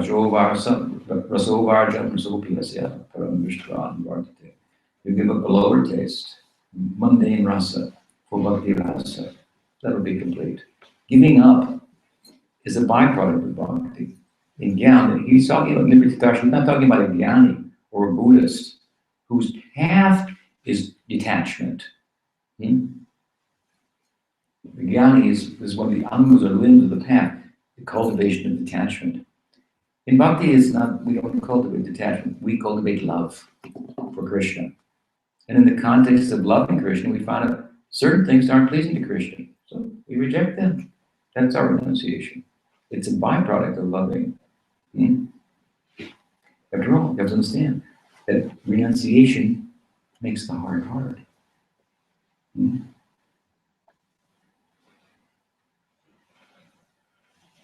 Problem. Praying bhakti is about making the heart soft. That's why we find throughout these sacred texts, these renunciates, these tyagis, dressed in ashes and so forth, they're always getting angry and throwing curses and things. They're frustrated with their repression. That's the idea. No, but detachment in a beautiful way. I can give up the things that are not pleasing to Krishna, not favorable to bhakti. It becomes very natural, and his heart becomes softer by doing that. So Nimittitara shared, this is a very peculiar type of renunciate, because here he is, a renunciate, Sukadeva, but he's completely absorbed in the love affairs of Radha and Krishna. So, what is the nature of those love affairs? He says here, the Raja understands. He has such an appetite for this. But I said, this is very rich meal here, the 10th canto. And Raj Purja, he's devoured. He's taken all the medicine of the first 9 cantos.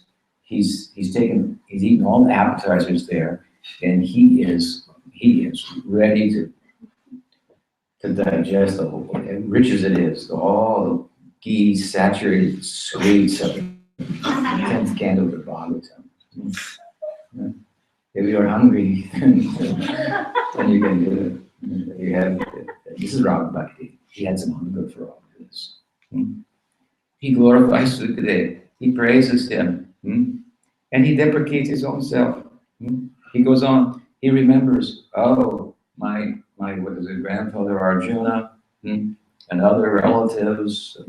He reflects back, the battle of Kurukshetra, you saved them, and even me, I was in the womb of Uttara, and he protected me. He's exhibiting the symptoms of a Sharanagata, because surrendered soul, I was completely dependent upon you. Go pritve varanam tata. This is fully in place. You see, if you want to, Bhaktisiddhanta Saraswati Thakur is saying, first deserve, then desire. So all things in due course. If you say, I want to eat that whole cake, you have to deserve, you have to have the kind of hunger that can digest that. Right? We find this kind of hunger in Parikshit Maharaj, and he's a Sharanagata. He was completely dependent on Krishna. And he's an example of how cultivating that works in a very peculiar, difficult situation. Krishna protected him. That's the whole story of Bhagavatam. He's remembering that here. And it's fostering his enthusiasm to hear more, to devour the plate, if you will, of this 10th canto. And so he continues to praise Sukadeva. He says, please tell me about how the story of Balaram, how he was transferred from Rohini. He must have been transferred from Devaki to Rohini. How did he get born in the Braj? What did Krishna do after he killed Kamsa? Because this is all paraphrased in the 9th canto. This is just like giving him it's whetted his appetite. He wants to know, have all the details of this. What happened in Dwarka? Who did he marry? Tell me everything about him. He asks all these questions, and he says, I'm aching to hear these things. He said, this is my food, and this is my drink, and my problem has been solved, because my whole problem is the result of food and drink, he says. That's my whole problem. I'm dying because of eating. What? We think if we don't eat, we will die. He's saying, eating killed me. The urge to eat caused me to do something unbecoming, and brought about the curse that I would die. He was in the forest, and he was hungry and thirsty. He came to a sage's place. The sage was in trance, didn't recognize him, didn't offer him food or drink. He became upset with the sage, did something unbecoming, and the sage's son cursed him to die in 7 days. And here he is now. And he's given up food and drink, and he's listening only to the katha, the topics about Krishna from Sukadeva. And this is his food and drink. He's stopped eating. He's forgotten about eating, really, and drinking, and he's living. He says, "This is real life. This is death ending. I've stopped eating, and I'm living. And I thought, if I don't eat, how will I live? And that's how we think. If we don't eat, how will we live? So this is the answer of the Bhagavatam. Therefore, we hear the Goswami, Srinivasa says, what? Sankhya-pubhaka nama gananativi. Nidrahara vihara kirito Sankhya-pubhaka nama. They forgot, they got absorbed in hearing and chanting again and again, and they did it in a regular way. It became a lifestyle for them only. And they forgot to eat. They forgot to sleep. They forgot about mating. They had no fear. Eat, sleep, mate, defend. This is material life. They forgot about these things. We are preoccupied with these things, thinking that if we don't do them, we'll die. The fact of the matter is, they are killing us. You understand what I'm saying? That means we have attachment to this mortal frame that's, it's on death row. And we think, if I don't feed it, it won't exist. If I don't take, this is the bottom line, right? If you don't eat, you won't live, so you have to take on some level. Such a beautiful thing about bhakti, that we go to the very bottom level of bottom line. If I don't eat, I won't exist. The basis of our material existence, in one sense, is eating. And right there, right at that point, we begin the spiritual practice. By what? Like we all day cooking and offering the food to Krishna. So this is not eating. We know that. We're fasting, but also the prasad, that's not eating. Let's do honor the remnants. This is what Buddha said in Bhagavatam. He said, look at me. I wear the hand-me-downs of Krishna. This is his royal advisor in Dwarka. I wear the hand-me-downs of Prince Krishna. When Krishna decides, I don't like that outfit anymore, he gives it to me. He says, that's prasad. Just like the food remnants of Krishna. So the rest says, I wear them. And he said, and this is my renunciation. You understand? This is my renunciation. I wear the hand-me-downs of Krishna. Other people dress in ashes and live in the Himalayas and do all kinds of austerities and things. That's what I do. I only eat the remnants of Krishna. I only wear the clothes that he leaves behind. How, you have to understand how much more ego-facing of an idea that is. It's one thing to renounce and not do anything. It's another thing to be a servant of someone. That is a big difference. You understand? I may give up taking and be peaceful. But if I have to be a servant, which is the basis of love, if you love someone, you want to serve them, then you're not going to be taking, for sure. Still, you're going to be active, doing everything, but everything for that person.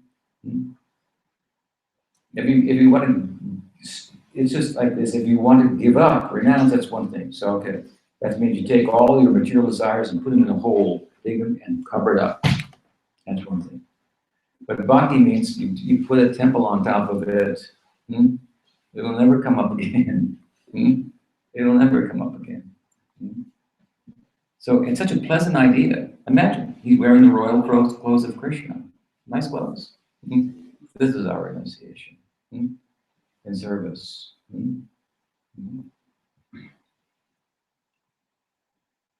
So he says, and he concludes this part in terms of his glorification of the sage. He wants to say something to stimulate him, and Sukadeva becomes so stimulated to speak. Having such a student, it's so hard to find a good guru, we say. Yeah? I've heard it's hard to find a good student. It's hard to find. Sukadeva has found the perfect student here. He's given up eating and sleeping just to hear whatever it says. And he thinks, eating and sleeping is killing me. And he's right. He's right. It's a backwards idea from our, everyday thinking. If I don't eat, I'll die. Krishna consciousness means you don't eat. That's what it means. It means you don't sleep either, unless you're told. Sleep, get some rest so you can do some service. And if you do that right, then you don't sleep, you drink about Krishna. And no eating allowed there. Only offering to Krishna. Taking the remnants, that's a service. If you come to the temple and I say, please take some prasad, say I'm fasting, that is aparot. Then become offense. No, what? Fasting. This is like fasting is included in that, and something more.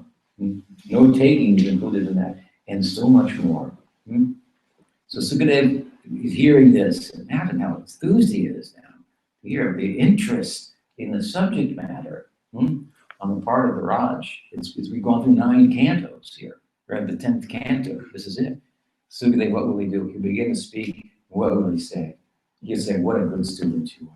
The perfect equation here. Perfect teacher, perfect student. What will come out of that? Vadayantas paraspara. Katayantas jamamitam. Tushanti cha ramanti cha. Tushanti cha and ramanti cha. This will come. Samandarupa bhakti. Kamanupa bhakti. Tushanti ramanti cha. Vadayantas parasparam. Katayantas jamamitam.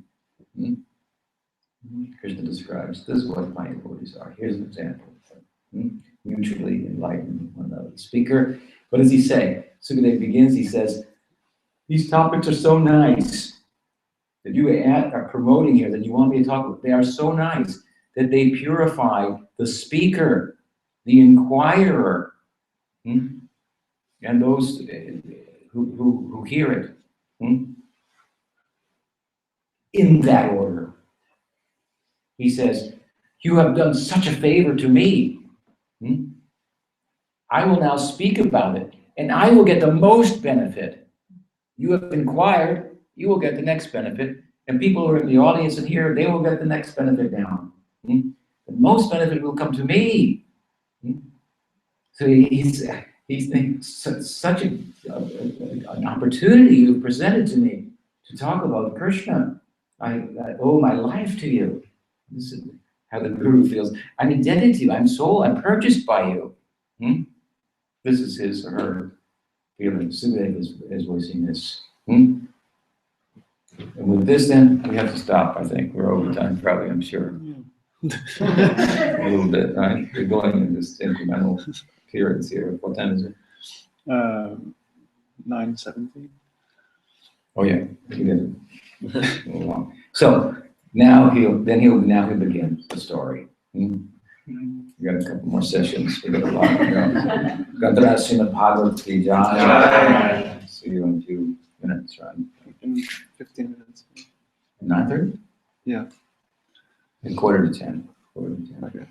Or just kirtan and then class again. Okay, kirtan. We'll leave the kirtan. Or do you want to stay for the kirtan and then with the class again? Well, we can do that. Yeah. But we need some kirtaniers. Not to Vrindavan is. He is conspicuous. Chidahari Kirtan Mridanga. Okay. I can sing. Audarya Srimad Bhagavad Gita. Krishna Janmastami ki jai. So Guru Maharaj ki jai.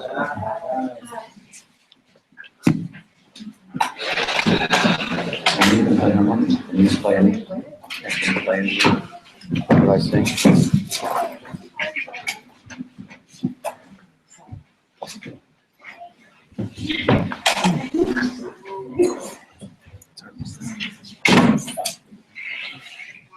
Close. Come close. Yeah. Cartoon. Cartoon.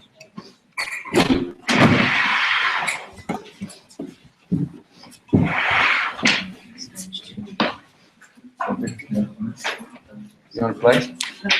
Also. This one.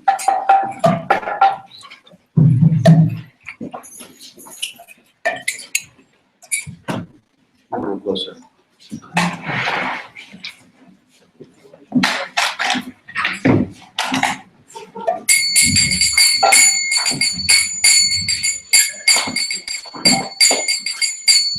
Hare Krishna, Hare Krishna, Krishna Krishna, Hare Hare, Hare Rama, Hare Rama, Rama Hare Hare, Hare Krishna, Hare Krishna, Krishna Krishna, Hare Hare.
Janmastami ki jai, Inam Prabhu ki jai, Bhut Bhaktivinoda ki jai, Bhut Premanande.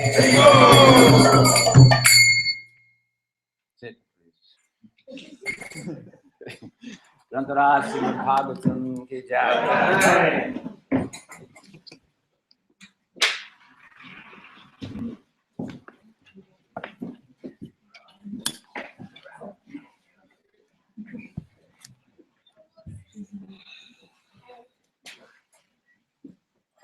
So, we heard the eagerness of Parikshit Maharaj and the thankfulness, really, in the voice of Sukadev for such questions that so earnestly voiced on such a pertinent topic.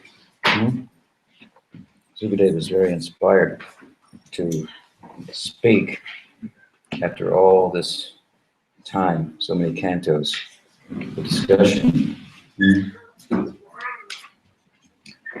And so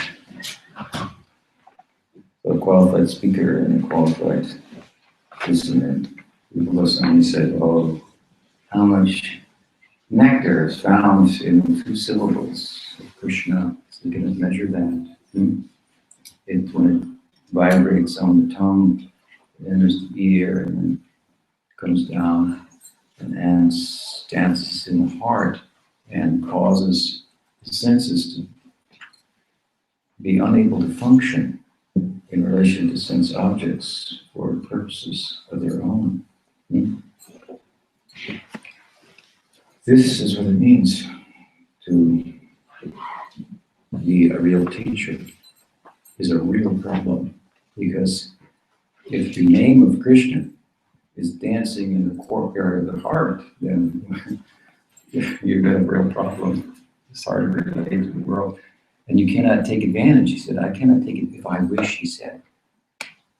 At this time, when Krishna Nam is dancing in the courtyard of my heart, all I can pray for is millions of tongues and millions of ears to take advantage of those 2 syllables. This is why we need all of you.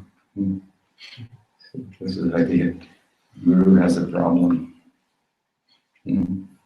What to do? Need more ears, need more tongues.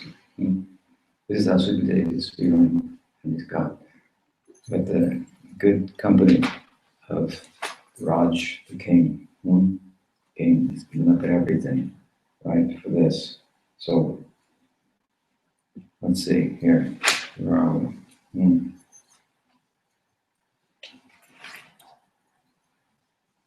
So Sukadeva speaks. Of course, he glorifies the sage, or the king, I should say. And he says, "You called me." Really, he says, "You called me the best of the sadhus, Muni, Satama, and I call you Raj, Rajarshi Satama, the best of the kings." That's real wealth, love for Krishna. And he begins, he says, Bhumir Dripta Nirpra Vyaja Daityanika Satalutai.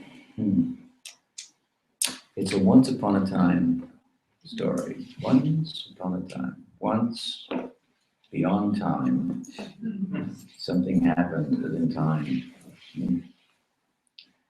And it's very extraordinary. He says, the earth was overburdened by materialistic thinking. This is the problem for the earth, as we know it today. It's really kind of a simple math, I would think. There's only so many resources. And if the old economy, at least the capitalist economy, is based on greed, then it's kind of a problem. You can look for those Earth-like planets out there, those other galaxies, they're ways away, more ways than one.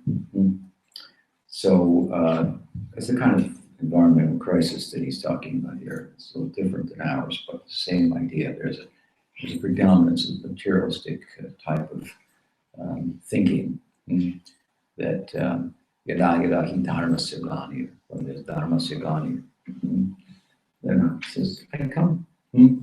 So at this time, the earth was overburdened, and there's many people who were dressed like kings, but they really weren't proper leaders. It sounds familiar. So it's a moment in time. It's supposed to be like a trans-historical moment under the influence of Swarup Shakti, and it will be seen and experienced by devotees again and again as this appearance of Krishna reappears again and again in the world. But as I said earlier, this Janmastami is really about Krishna coming into our lives. It's really the first part here of the narrative is the explanation of Diksha, initiation, and the whole culture of sadhana bhakti. The story becomes more complex, as we see. Theologically, it becomes much more complex as we go forward. And we find there's an avatar and there's avatari, both. Avatari means the source of the avatar. And the avatar is not Narayan avatar, but Krishna avatar. There's the descent of Krishna, and then there's the descent of the source of all Krishna's descents. Pretty complex. So we go forward. This is just the beginning, and here we find what? The earth has a problem, and what happens? So the earth assumed the form of a cow, and very much distressed, with tears in her eyes, she appeared before the Brahma and told him about her misfortune. So the earth became a cow. How nice. You see, in the subjective world, so many things can happen. It's not a problem. And go means cow, and go means earth, also, both things. So, and they're both thought of, in this sense, as givers also. The earth is bearing the burden of all of us walking and providing so much vegetation and so forth, and space and whatnot. It's a big giver. It's not really asking anything in return. And the cows are thought also in this way to be givers. They take grass and it grows even on concrete, practically. You can see in cities between on its way, between the cracks. So it's not hard to come by. But the product that comes from the grass is so rich, milk, and it's abundant also. I have a lot of experience there. The cow produces way more milk than the calf can drink. It won't be healthy even for the calf. So the giver for practically nothing and little affection and so forth. And chief affection flows with milk. So here the earth has taken a form of a cow and is in a distressed condition. Just from the Dharma point of view, it's very inauspicious. The cow is distressed. This is a huge problem because the meeting of the cow and humans, this is civilization. It said that we're not sure whether humans domesticated the cows or the cows domesticated humans. If they were hunters and gatherers, the cow said, "Don't kill me, take care of me, and I'll give you milk all year round.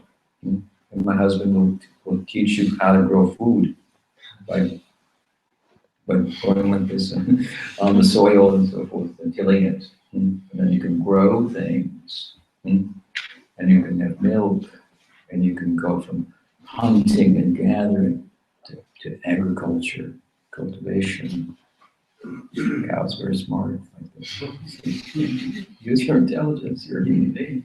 And I'll help you. So this meeting between cow and human society, this is the beginning of the civilization. And it's a good deal. I mean, properly done, because the cow provides considerable for the humans, and humans provide considerable for the cow. They don't have to go and be at risk of predators and so forth. They're protected and taken care of. It's a very, very nice idea. So, and it's, of course, this is an agrarian-based society, not an industrial-based society. People think, well, sure, that'd be fine, but how are we going to feed all the people? We need industrial society. We need Monsanto to feed everybody. The other side of it is you don't need everybody. There's a lot of people, and the perfection of life, and the meaning of our fulfillment of our human life is not just procreation. That's a part of it. It used to be more of a practical thing. Right? We need a couple of kids. We got things to do around. Now it's, I think I'll have a kid, Let him do whatever he wants. That's the problem. Just as long as he's happy. So, that's a problem. So anyway, the earth there became a cow and a distressed cow. So this is from the Dharma point of view, it's a big problem. And Brahma is really a upholder of Dharma. He's the pinnacle of morality. It's said that if you follow the moral standards of the sacred texts and live a religious life perfectly for 100 lifetimes, you can become Brahma. Of course, the Gita says, Abrahma Bhupanaluka Punaravartino Arjuna Mamu Petakunte Punarjana. So Gita says, you can become a Brahma, that's okay. Brahmas have to die too. But if you come to me, there's no return. There's no return to birth and death. That's a different thing. And that's not going to be arrived at, as I said earlier, by religion. Religion is some kind of a bargain. It's very kind of childish thing. It's, kids always want to give me, I want. Something like that. So this is the idea of religion. There's something to get out of it. Morality is not some substance of spirituality by any stretch of the imagination. I liken it to being in a cage. From animality to humanity. So we train the human, right, to be gentle, to be civilized, to start to be human, start to give, do something voluntarily, make a sacrifice, say please, say you first, something like this. Gratitude, this is possible in human dress. Self is coming out to the point that it can feel itself, and it's a lover by nature. Love is born, as I say often, from the womb of sacrifice. So,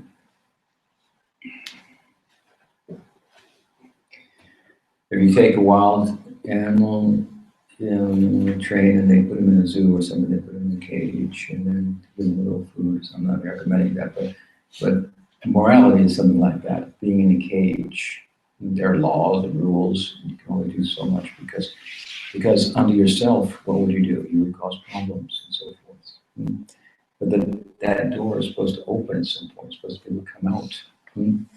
The spiritual life is coming out of the cage of morality. Therefore, from Dharma Jignasu, inquiry about Dharma, and all that it means to be a righteous human being, we should inquire about Brahman, what it means to be spiritual. That's another thing. From Dharma Jignasu, inquiry about religion, to inquiry about spiritual life. Brahma Jignasu to Rasa Jignasu. Of course, if you have good association, you can begin with Rasa Jignasu, that's possible. What is Rasa? That doesn't go to Vaishnavism. You had a lot of good association. Immediately, if you have good association, immediately you can have the appetite to devour a rich diet with the 10th canto of Bhagavatam without any indigestion. It's possible. Doesn't happen all the time. It's possible. And it will result in that, in due course. So they say Sukhdeva, Bridget has that kind of eagerness. So at any rate, here the cow is seen, the earth is in the form of the cow, and in the end she's distressed. And Brahma, the personification of religiousness, and Vidhi, his name is Vidhi, so he follows all the moral rules very very, very, very nicely. He generates the sacred Veda and so forth, laws for the world. Speaking about its purpose, a sacral universe, a universe with a dharma, with a purpose. And its purpose, its central purpose is sacrifice, sacrifice. But by giving, you grow. It's different in the way you think the world would work. By taking, we would get ahead. That's the math of it. The reality is that when we give, we grow.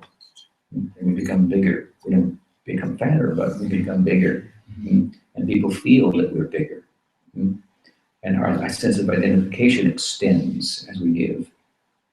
From family to nation, nation to world. And we go up and up. To give is to receive, to be selfish is unbecoming. These are, just common sense things that are uncommon in terms of being applied. And Gaudiya Vaishnava is to apply them fully. That's what Goloka means. Once I was with Pujapata Sridhar Maharaj, and he said to me, "You want to know what a Goloka Vrindavan?" He said, "Go to the Howrah train station in Calcutta." I don't know if you've ever been there. Prabhupada used to call it the armpit of the universe. When the train pulls up, I don't know, I've been there a long time, but when the train pulls up, it's like, it's not a cattle stampede. That would be, put it mildly, to get in the train. He said, go to the Howrah station if you want to understand what is Vrindavan. And imagine that everything was reversed. As soon as the train pulled up, everybody said, "You first, you first," like that. How different is the material world and the spiritual world, something like that.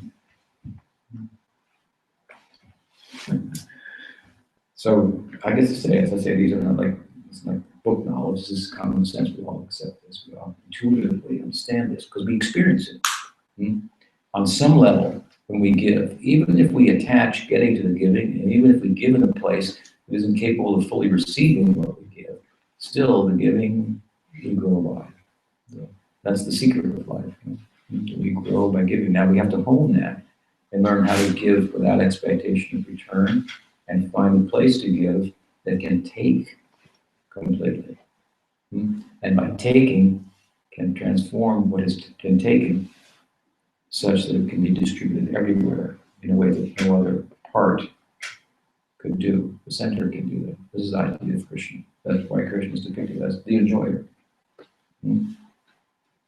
Somebody told one of my students sometime back, a Christian fellow, we have the real religion and the real God because our God is a sacrificer. Your God is a playboy. It's obvious.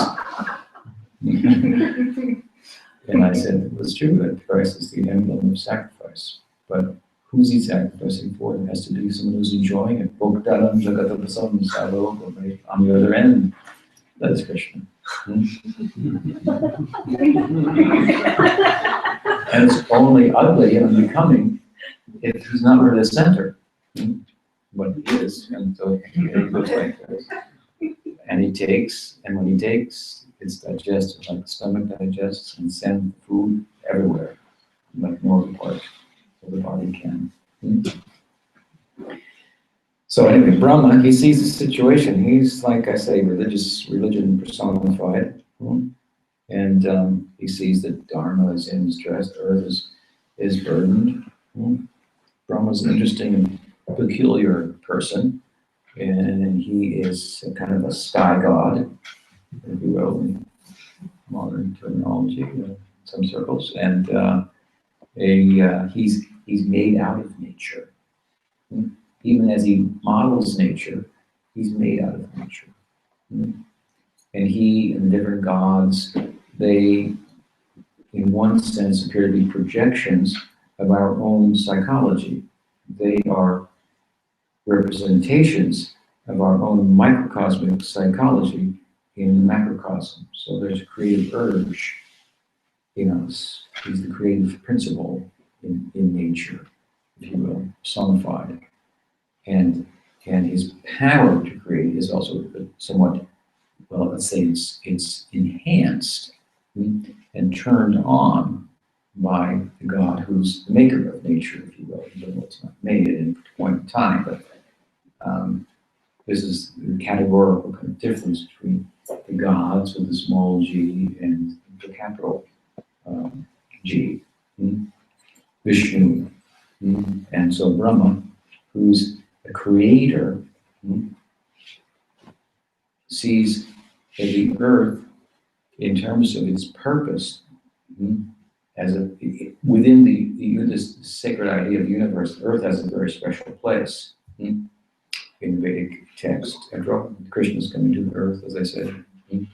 He's from the moon, moon's from the earth, as we explained earlier. Moon dynasty, moon comes from the earth.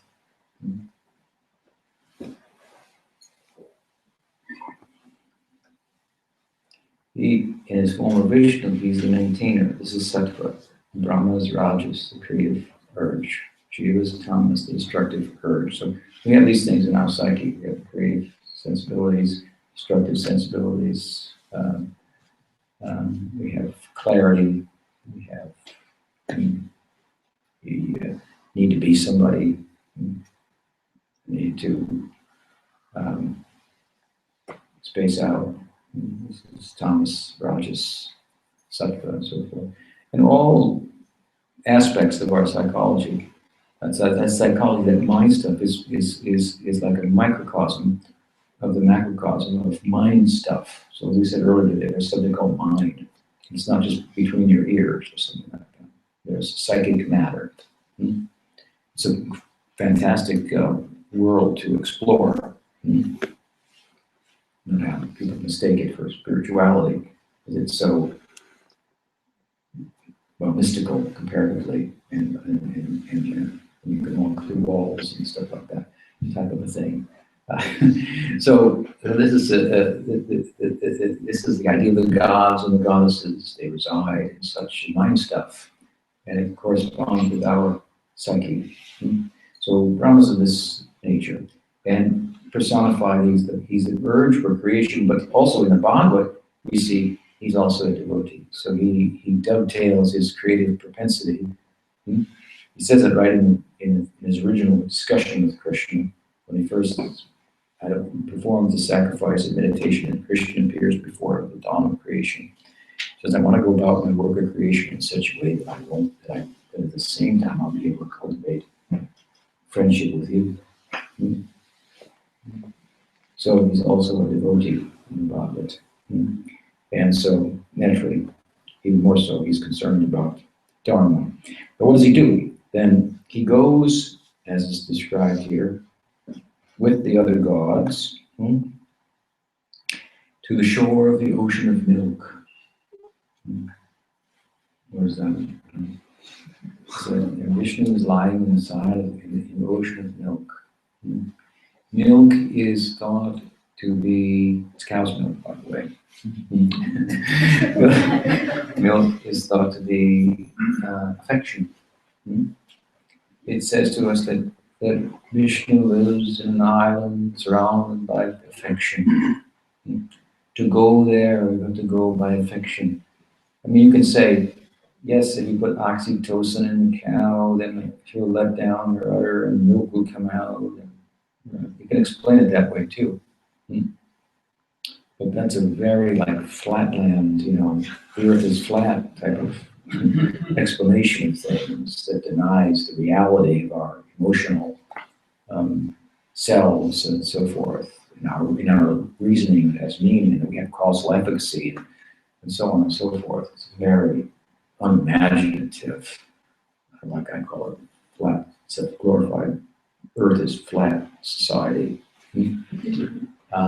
No, the cow has affection for the calf. Affection is coming out in the form of the milk. In the Braj Lila, we talked a little bit earlier about Sattvika Bhavas, involuntary ecstasies manifesting in the subjective, meditative, spiritual bodies of the devotees in the Lila of Krishna. And they're eightfold, right? But there's a ninth one also. Ninth one, involuntary ecstasy, and it pertains only to Vatsalya rasa, parental love for Krishna. That is flowing of milk from Mother Yashoda's breast. For Jashodananda. all the movements of ecstasy there, either voluntary or involuntary. The clouds there, they don't rain, they cry in ecstasy.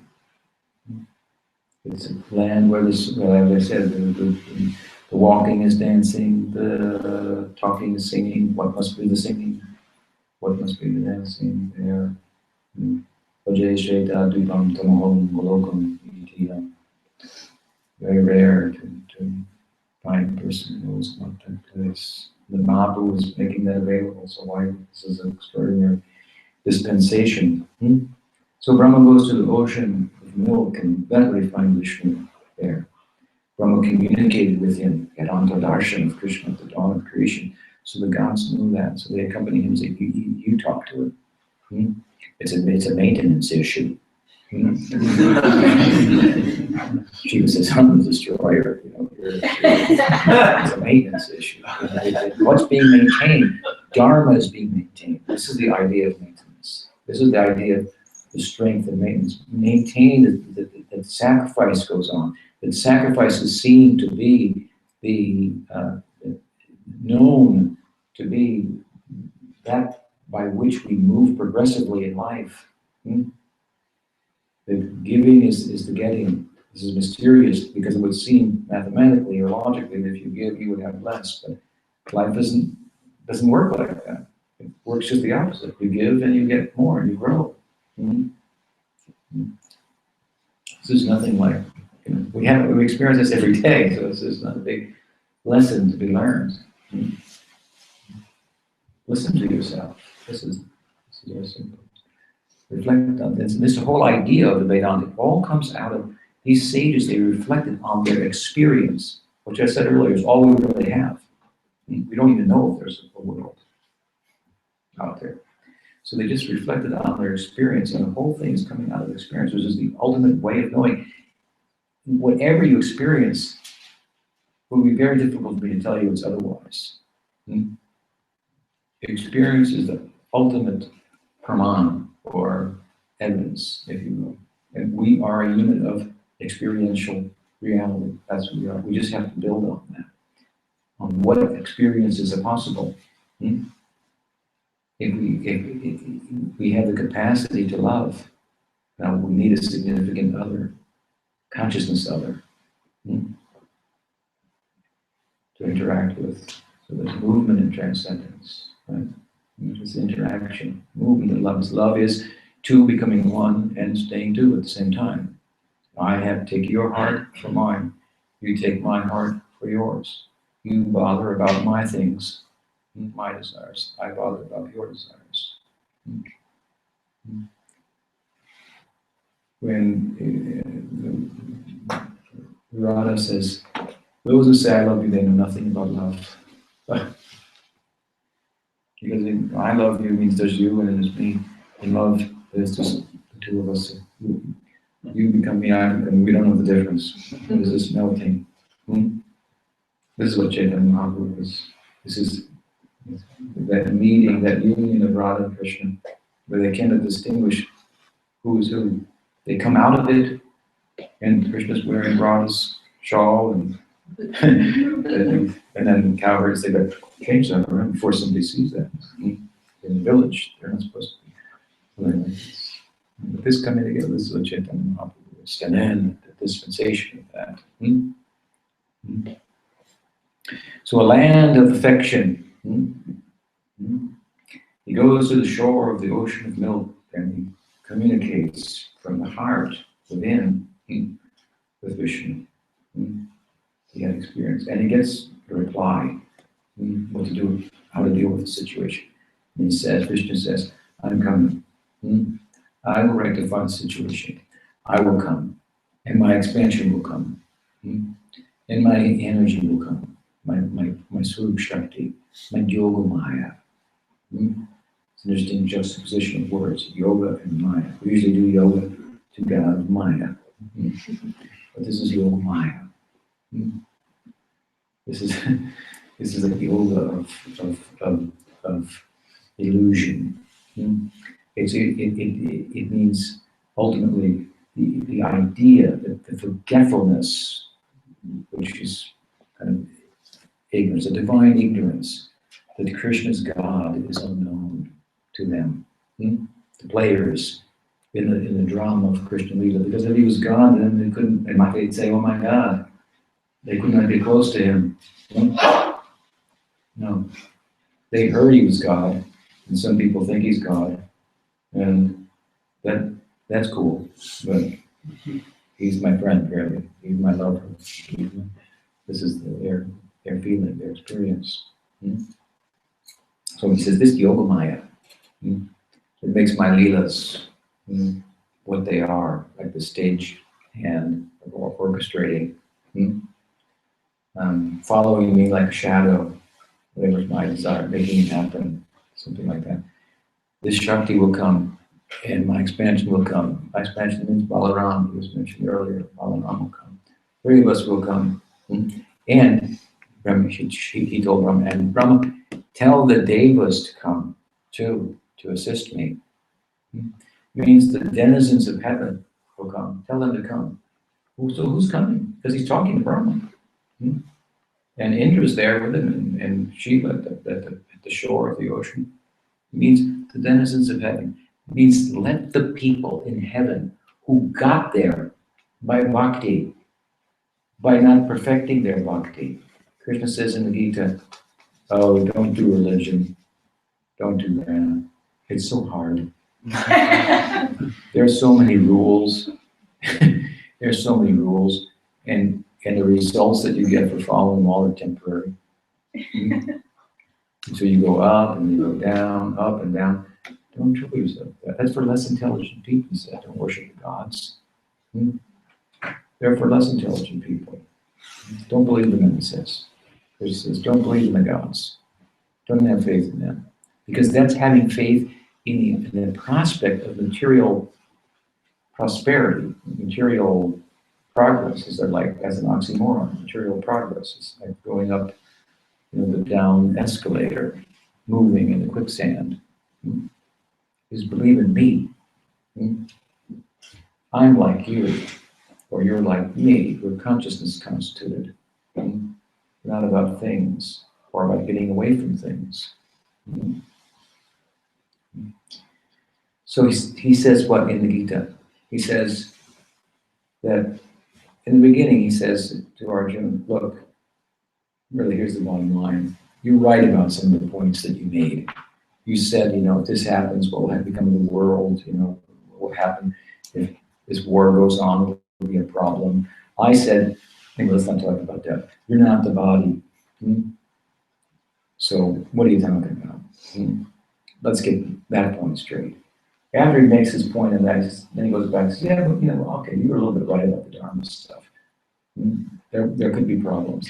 But there are always problems with the Dharma. There are always problems. It is a problem. Even if you perfect it, you've got a big problem. You're going to live for a long time in heaven, and then your karma's going to exhaust, and then back you come again. So it's a problem from beginning to end. It's just a struggle. Don't do it. He says, indeed, you kill all these people. Take it from me, and there'd be no reaction whatsoever. If you have to do that in the context of spiritual pursuit, it's a very heavy statement. The difference between spiritual culture and religious culture. He says, you kill the whole world. If doing that would save your soul, would bring the self out. So the pursuit, you understand the principle. By understanding that your consciousness does not matter, then you can do no harm. And then you're in a position to make the union with the absolute, whose consciousness don't matter. And then at the end of this whole discourse on yoga, at the end of the 6th chapter, near the end, what does he say? Arjuna says, look, if I take up this yoga, like I might not be successful, I'm not giving up the Dharma, then what? I've given up the religious orientation for a spiritual, experiential orientation, but if I'm unsuccessful there, then what will become of me? Krishna said, don't think like that. Don't think like that at all. He said, if you are imperfect in your yoga, you will go to heaven. You will attain a position that by religion you can only attain, as I said earlier, 100 lifetimes of perfect execution of the religious dharma. You could go there. At least as a Brahmin. Or you got to be really good at it in a couple of lifetimes to go there. But by doing yoga imperfectly, you can go there. Imperfectly practicing spiritual life, you can get the result of perfectly practicing the moral life. I'm not advocating immorality here. I mean, we have a morality. Morality is, if it's favorable for bhakti, we'll do it. If it's unfavorable for bhakti, we won't do it. You find it makes you a pretty good person too. Bhakti's nice, Krishna's nice.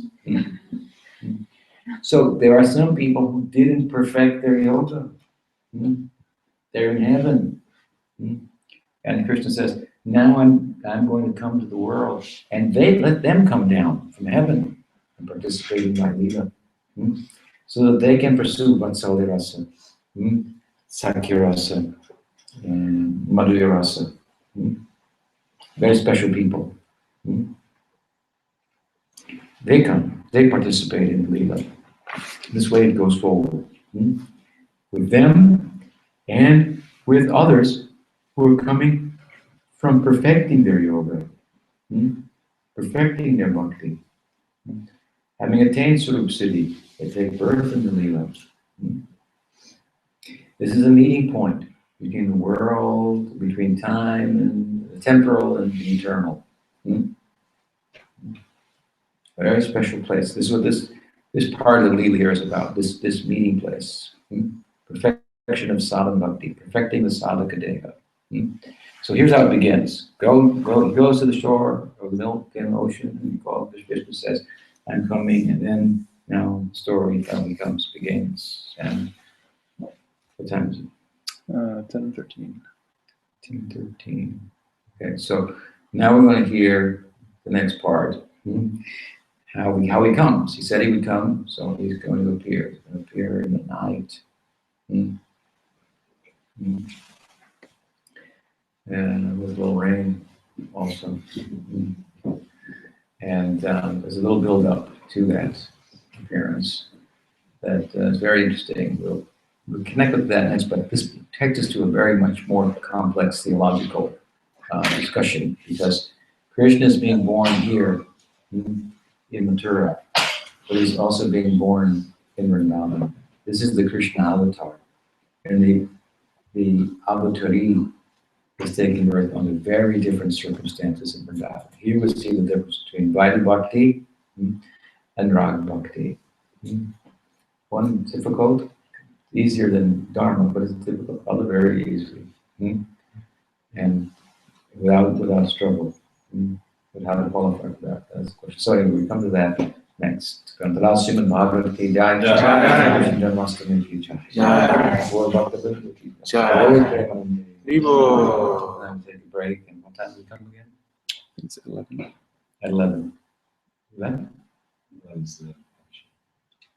What time is it now? 10? 10:15. 10:15. So like, take a break, 15, 20 minutes.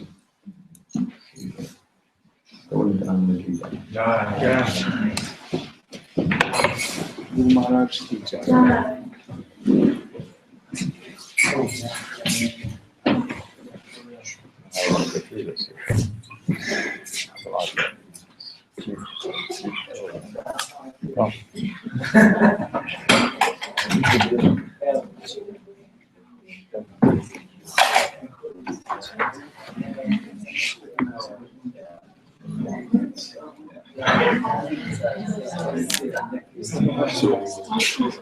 We gotta get ready for basic ceremony.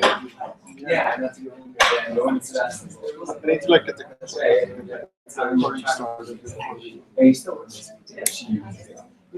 I guess he gives a class until the I guess so. check the schedule. I think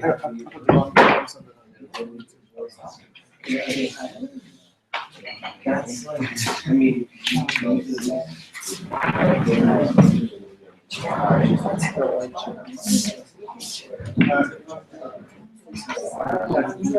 or 3 times a contact us. Okay. Several times. Yeah. Including some really heartfelt emails and thoughtful emails and we never respond. I thought maybe I should just drive there. Yeah. Yeah, maybe I should do it to talk to somebody. There's a few people, I'm not sure exactly who. I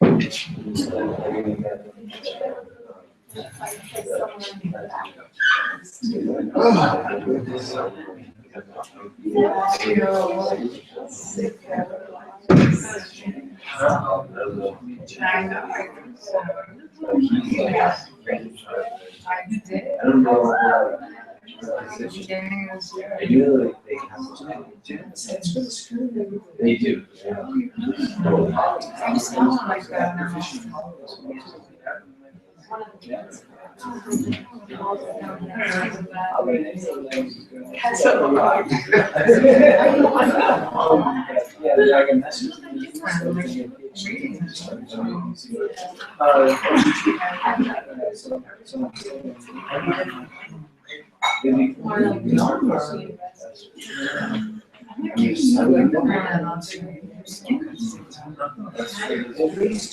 least 2 times. I had it 2 times.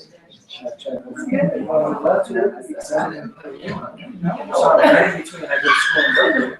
So I'm right in between. I can bring you away. It's so nice to go out there, especially We'll see. I don't like. To me, that world is like I feel like I'm in high school. Yeah. Oh yeah. Yeah. Yeah. I don't actually have what they can do. Yes. I didn't know they had high school. It's a kindergarten. What are you talking about? You You need to teach them. I think some of this is high school. Whole day. But it's so young. Yeah. And I've been teaching for over a decade. So that's the.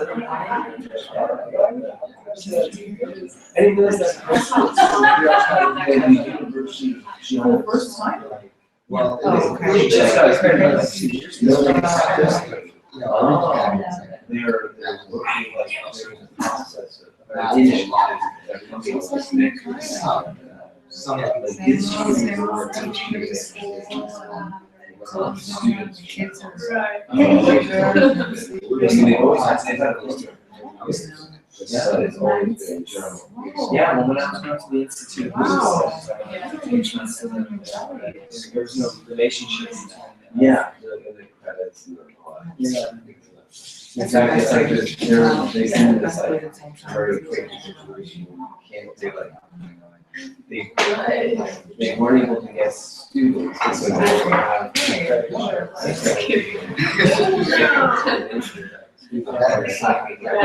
now they have. I don't know if they can affiliate with GTU. They have affiliations. They do, well, with GTU, then you get accreditation, and you can get a graduate level certificate. They have something. Because I don't know with who, because you know, I was at an institute of Right, I'm not learning.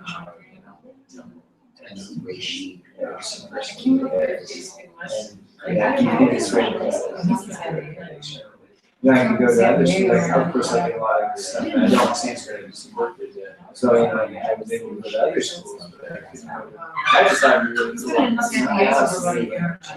Students, vegetarian, Japanese people, eating bacon. They just, you know, we go upstairs and like, you know, we study around us, and it says you have to be vegetarian, and you smell the bacon cooking downstairs.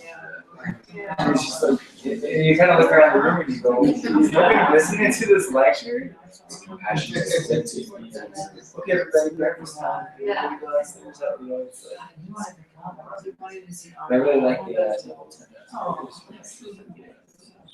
Yeah, I just like that. I mean, that's what I'm saying. Because I should just do that. It's, you know, I would look for more longer term relationships. Maybe I should take him back. Because you guys are I traveling. might take him back into that. Because he's like, he's actually they're really like, they put a lot of energy. They've done it all day. We're doing this, so it's happening. And that's an exciting thing. It's such a beautiful place. It's a really, really good thing.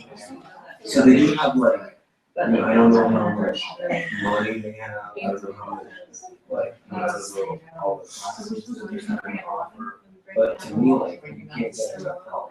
Like, and it's if you really. Yeah, I would love to do it. I've got really good quality. I don't have a cheat yet. I will soon.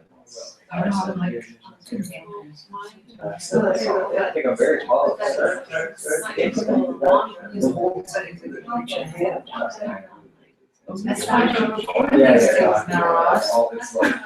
don't try to crack it out. It's really like, You're doing another thing. they'll appreciate it.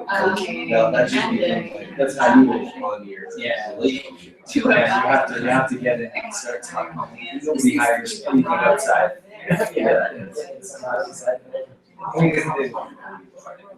Especially this place because it isn't just and it's like you have to build the environment. Yeah. Like when you're taking a lecture, you have to be like very like conscious of the nuns who are taking the class. You have to be careful with Liturgical lines to cross there. Yeah, it's student youth. It's the same. We have this here. You know, our groups. As a practitioner and as an academic, acknowledge the two voices complement each other and to be okay with it. Yeah. We kind of have to. Academic aspect is always like. According to our record, we only be 200 years ago. And to be honest with you, definitely have to be better than people. There's no way he could have worked it. It's like 9,000 years old or whatever. Yeah, so we have to learn to speak out. So that you teach, that's part of the academic culture. Not so you see very very academic and yeah, it's kind of I don't want to say kind of a pejorative attitude towards practitioners, but you know, definitely the chip on the shoulder that can't be true in some ways. Like you're in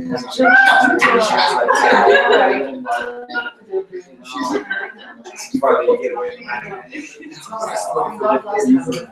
and that's how what happens at GTU, just acknowledge there's different layers of truth, you know, and there's different levels of truth, and there's different ways to express it. You know, theology truth, like subjective, religious truth, and not necessarily even the same world, you know. It's not like every universe, like, but that's like why I'm like, that's why for me, it's like, the academic. Oh, yeah, it's missing. Actually, it's missing everything.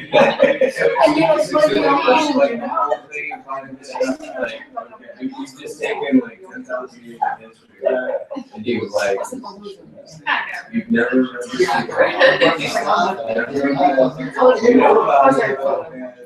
well, the Sanskrit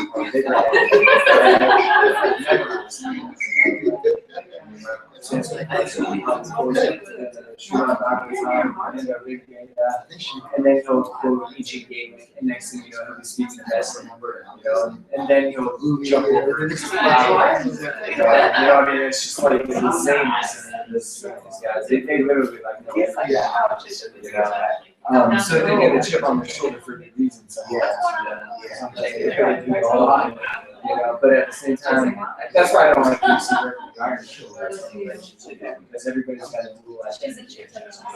You know, where's the what is the practitioner identity? If somebody has it in the faculty, they have to express it. I think it's a drink over there.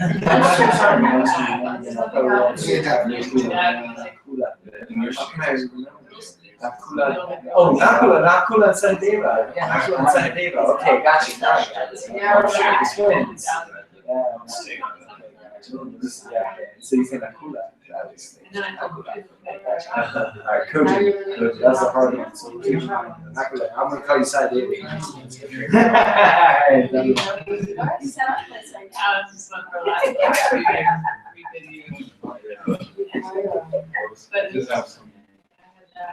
More permanent. Oh, that's how you go driving. He doesn't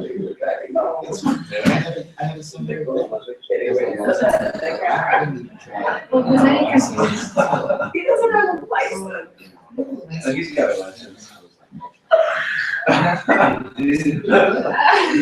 There's any confusion. There's no way I'm gonna do this. I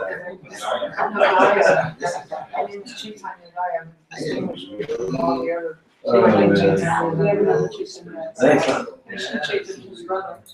He was born on Janmastami.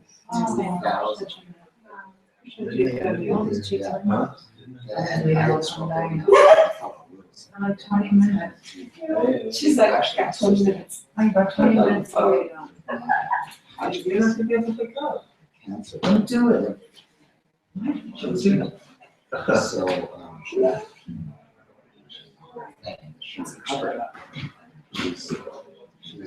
It's just doing the check. And the lectures are so good. I love his lectures. It's still like, I don't know. No. Oh, wow. Sleep is good. It's not even that late. It's really early. We're out partying here and we're sleeping. Hey, guys, I hate this. This is like, we're waiting all day for you. Where is he?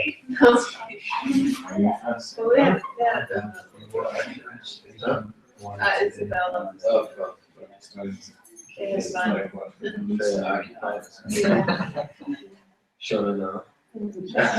Yeah. 10:15. She said to me. Yeah. Like I told her, I said, like, be a little freaked out if you said yes. Yeah. She said my shirt looked like a girl's shirt. Oh. That's a beautiful color. You just tell him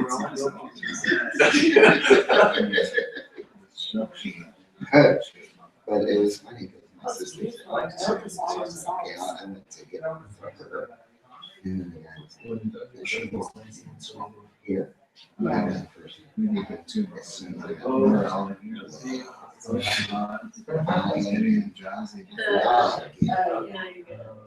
like, it was so natural. It wasn't fun. And then I got there, and he was with me. He's doing homework. He asked me a question.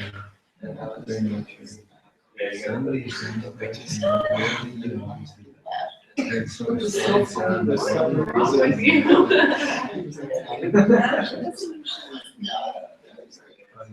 I calmed myself down. Okay. I was in the kitchen.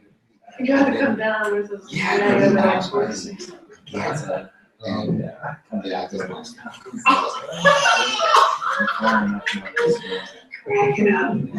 he's like, you know, like, there's no joke told. He was just like, what? I was like, I almost gave up my voice a little sleep. You can stop. You can stop. No, I know that. I'm glad we can try. Really, and I told him, okay, just go to bed. Just go to bed. He's like, okay, you know, because he didn't have to finish his homework. He's like, out of it. Awesome. I was just like, oh, good. Yeah, I was like, that was the first real. That's fine. Yeah, that's pretty much because the last thing. Yeah, it was like, what is that? Yeah. I think that was like a fun part of the last one. You know what I mean? There's one like a little one where you could have that and then eventually you watch it. I thought it was,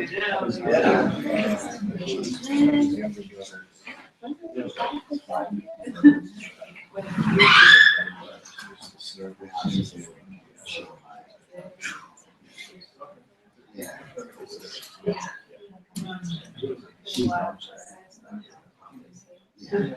I actually.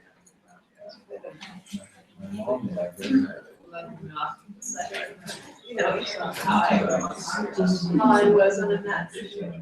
It wasn't hard to do.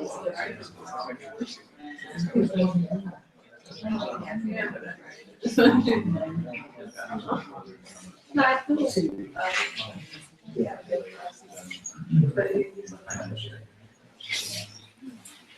not really have to stress all the time.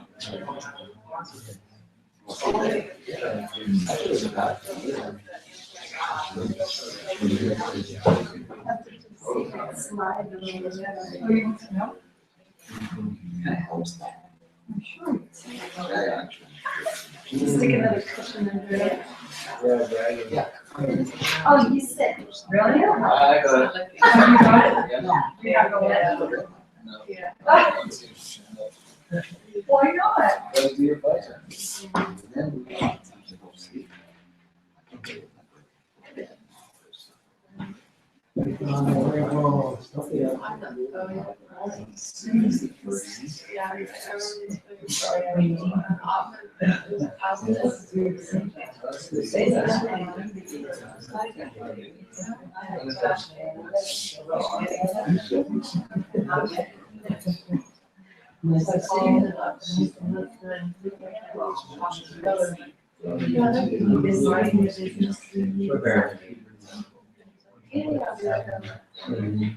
I wait like all day. Go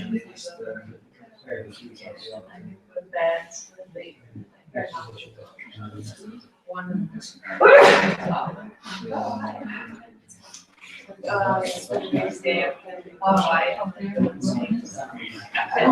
I fit you in, you know, so I fit you in, like, if you're affiliated. Oh, okay, cool. Yeah. I have to use this. I don't have to like. Or about.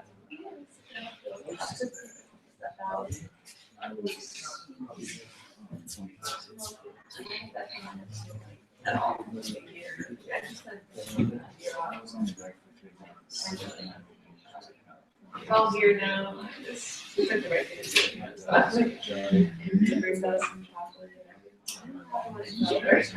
Brings all the shit out. Give me that.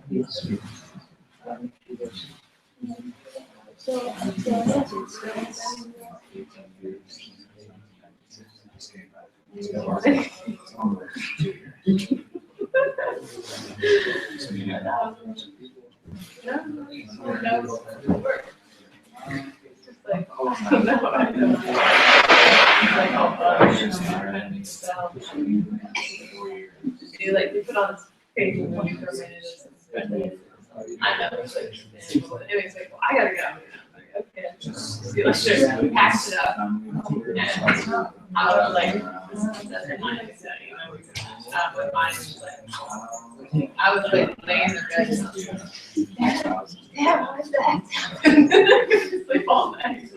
I was like had so much energy, like so no one to talk to. I'm just a little tiny apartment. And I walk in the street, and we have neighbors out there. Oh my god, what am I gonna do with myself? Like, I even went through a bit of paranoia. I do it with my life, you know. Big things, you know, on it. You're such a good myself. You just remember that. I'll pray for everyone else. was just going through it. Terrible.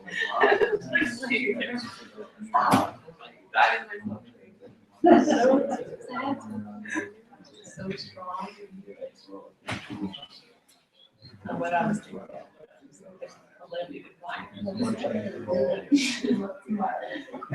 Poor guy. He was like trying to stay in 5 a.m.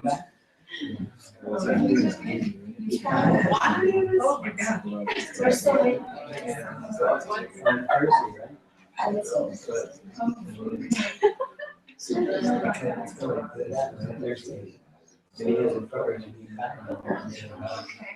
They warned me about it. Yeah, we changed that.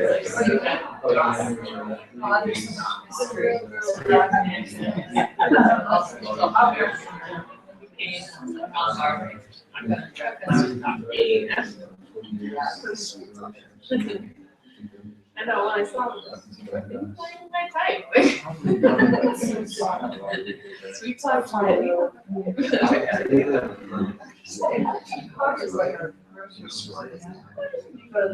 Yeah, so it's like, such a easy trip, like, putting the CD.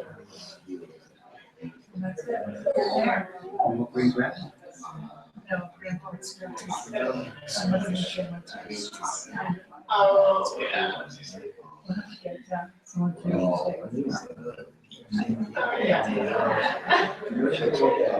Oh, yeah. Should I just run to this one, my grandpa? Yeah, like that, maybe that was right, or something that made him appear. From which some of the appears to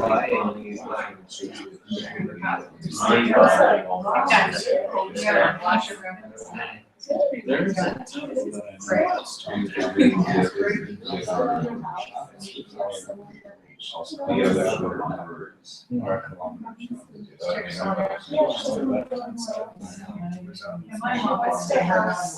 Yeah, it's Kind of forced her out of it. She's not looks like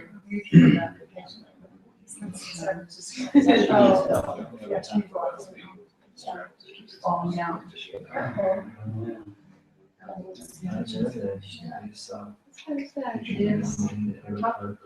Stubborn old lady. I imagine. We're overpowered. I think I was too.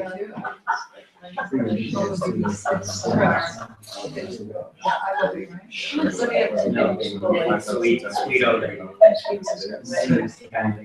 You're going for. It's like you're given like it's.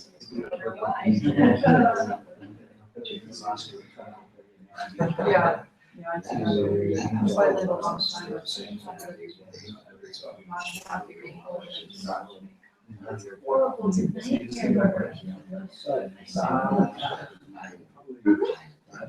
come. She didn't come to this class. She's doing that.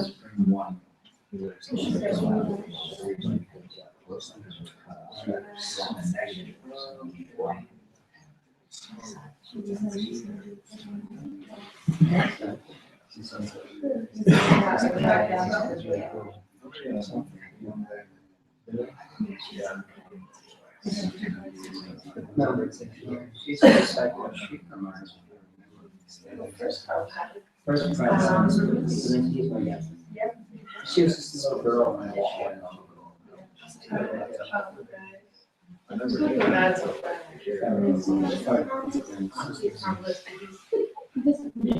Big sister. I knew her mom. It was like More of like that subtle, like. She can't operate. But then when all that happened, we had like distance for all the days. And I felt here.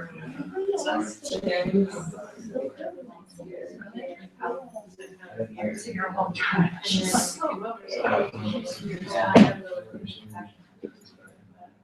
So I shut the door. It's really fancy. Saying like in a hurry. It's for her history. And she said, I know you go. We saw the rails. It's not like February. sugar around Canada walking in there.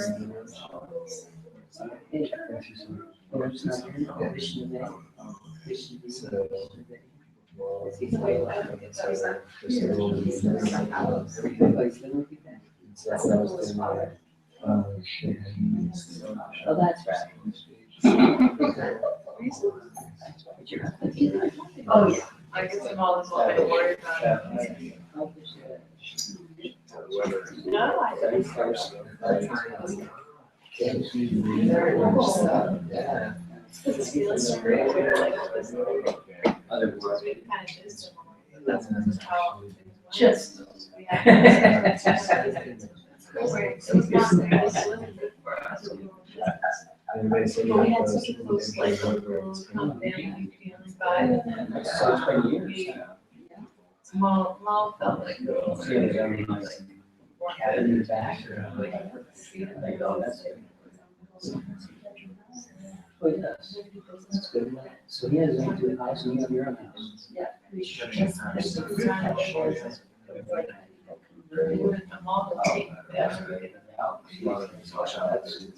So while I saw that, why are you gonna say that to me? You told me.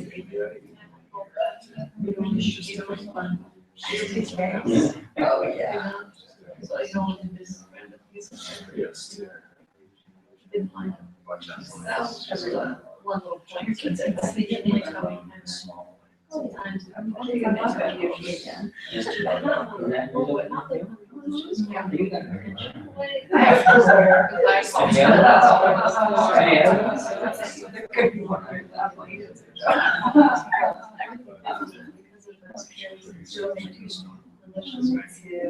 But that, now that sounds like it's going to. And again, he's still around. He passed away. Now we have two people, now there's two guys that are out. That way, David said, now.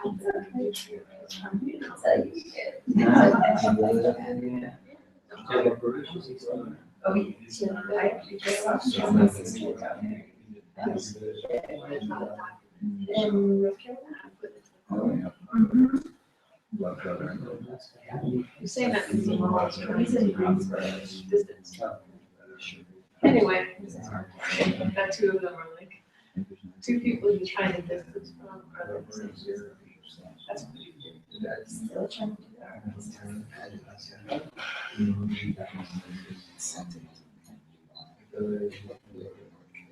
I know, you're like feeling it just right too. It's been so long since I've been Feels much better now. She's not even. Oh, I don't really know what to say. Oh, okay. She was settled from Yes. She was in LA. That was a brochure. She's so good. I didn't know anything. And Oh, one really? that's like on, I didn't know Spain this. house and there's this little party. I didn't, your mom, because she was Mexican. They're Mexican. Because we were all starters. Gin art, just like That's the thing. made some amazing. It's not. It's really like being by a house. You never went on like a school and have to be California where you want to. Oh, I wear. I mean, it's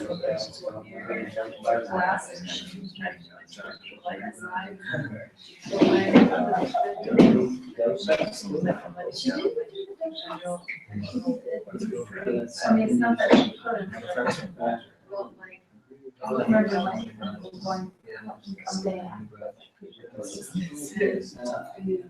And it's in a two-room place, you just don't have the space to make this. But really, in reality. So, we're a little bit on, but. Still have family bathroom. We,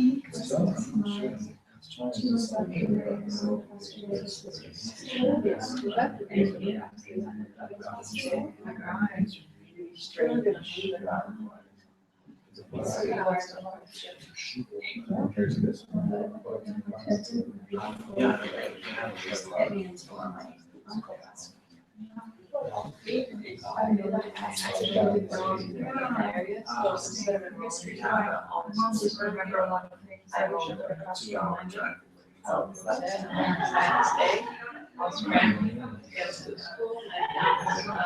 And it's great in your program in the gardens where I started. I guess I'm always there. We have a lot going on. Two of them are 4-year-olds. Essentially, one by one, the kids around like this. Not really getting a whole. Just the rain. We have a grandchild. I don't really want this. I know. So I usually go to that rocks now. You did. I love it. It's a break in tuition. No, I don't. Oh, you do? For it. Some people say. I'm like,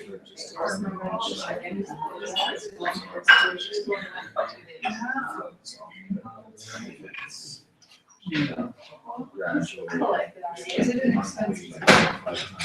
Sitting up there. It's really good, but still in comparison to. I'm excited. So then it's a really good school.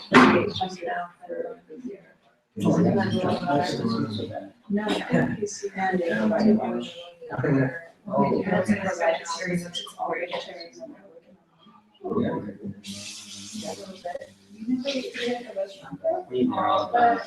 we can, we haven't been there in a while, yeah. There's a thing called box water. She moved it all by herself, yeah. I did it, she told me that. Okay.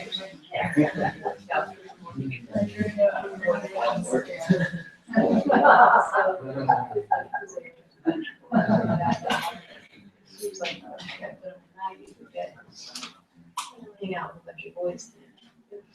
I think that would be interesting. I did that and then on Monday. I did those 2 days.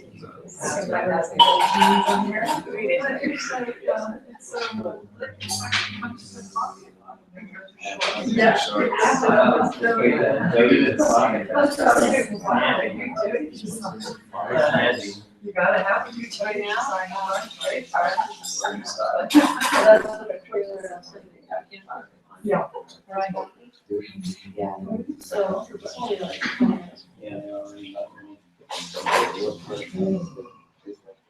Well, it's big screen goes to the town, like, been community. That's where. So like I don't do it at school.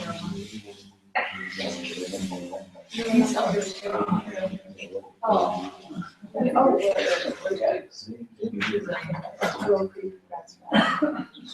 No, it's good.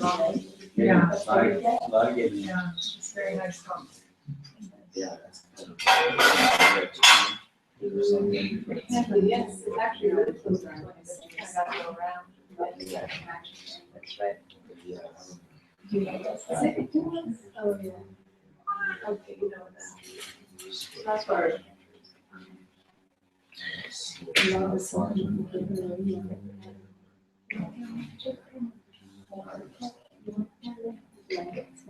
that's so name. Memorize that for a while. We see that for our grandson. Okay, then you have so many planets. Because only the magic. I don't need the Only man. thing that email and we'll forget it 2 minutes out. Exactly. I don't really have to figure it out. It's so much fun. And then I put him in school with her, you know. Yeah. I was just like, what's that? He's around. I'll be moving. She wasn't for stuff. I mean, she wasn't. Amazing.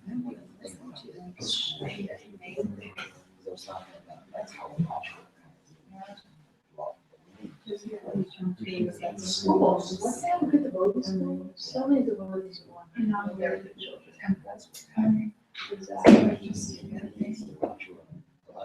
Well, there've been a lot of changes. You don't even need a house, but if you have a school, the house will come. Of course, the church. It's really great. It's great. It's huge. Yeah. Whatever, but I For free. We could start a charter school. It just takes somebody to do it, like you thought. Playing the drum. She could. I guess that's the beginning. See, for me, I wanted somebody so long. So when I see someone, I'm like, yeah, that's it. I've seen her before. Big deal.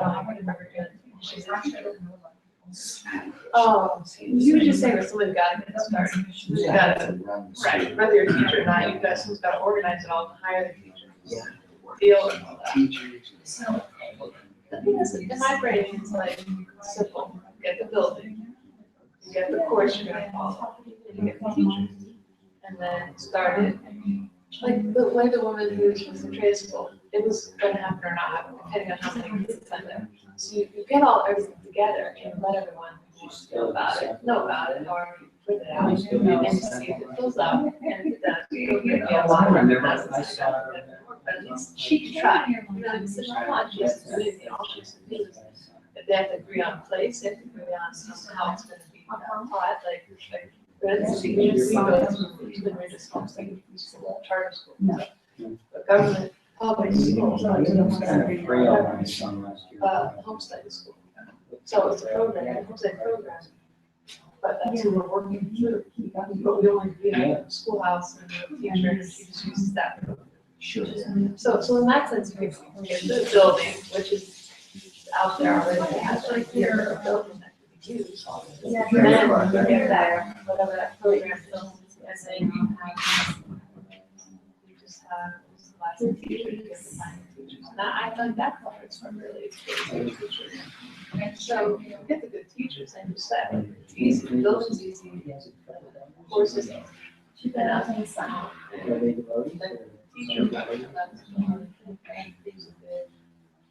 who wants to go there and teach. And that would just be putting out there, okay, I found a place, I think there's a number of interested students, and who wants to come here, come here first, get that figured out. I don't think it's like that hard, I think it's just more about networking.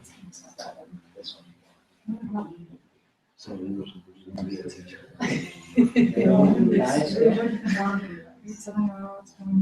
Oh, no, you should just wondering if you are a teacher material.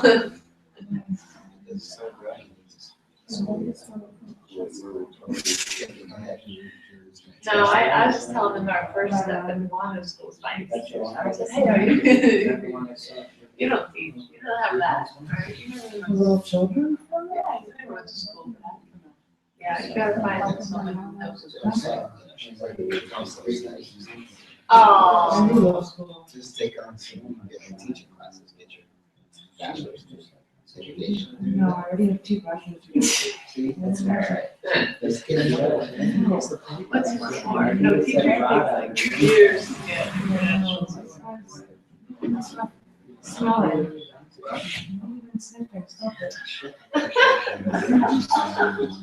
Okay, you gotta wait a bit. We're talking about the big problem. The only reason why families aren't wanting to jump to tuition are like sad is because it's in school. Oh, and then the other side of it is people wanna work, like that they can live out there. That's the other problem. I feel like because of those 2 giant problems, I feel like community has, like, let's take the election for example, they were in a trailer, you know, there's no temple built, it's still with facilities packed, like, okay, let's build another bigger temple, like it's a natural course, rather than like temporary.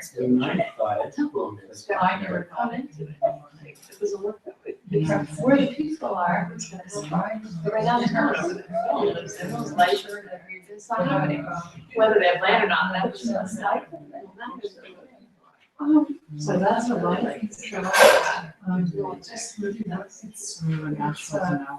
For the lifestyle, with having my mom there. Too far for work. It's like ending it. Yeah. Oh, that's close. It's like I have an excuse to go out and go to work. Then at least you could trust me. Yeah. We were talking about how to generate something. Yeah, but I'll tell you. You don't need a whole lot of money to live out and things like that, but you can stop there. So like, if they create the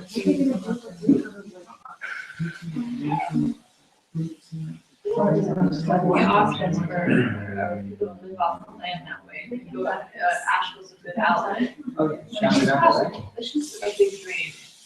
It's like, I don't know, it's not nice. And it's just part of it's really good. Oh, they do? Oh, yeah, check it out.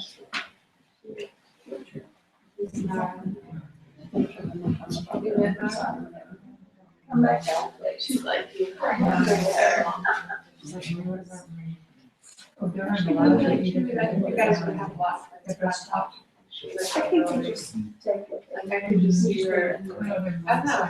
You see that different world of us out of Yes. So it's like,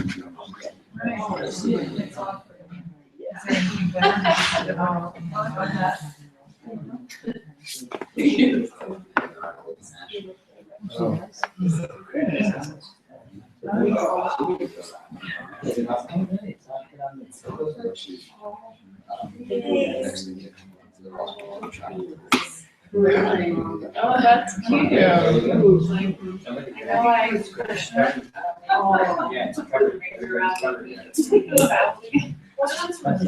Like that's it, I hope sales.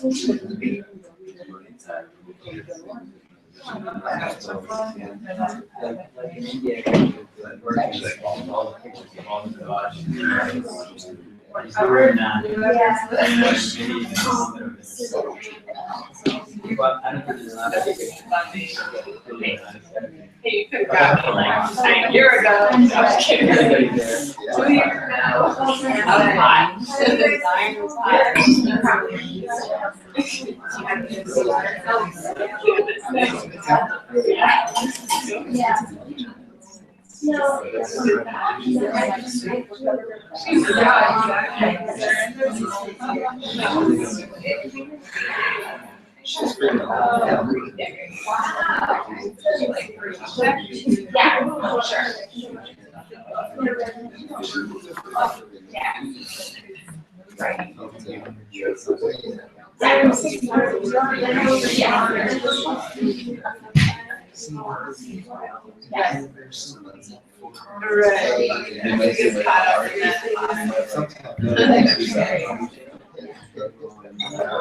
Right.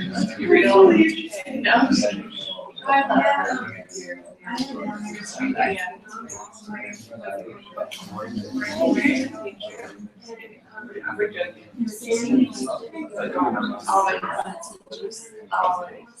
Teachers are fun. No, we were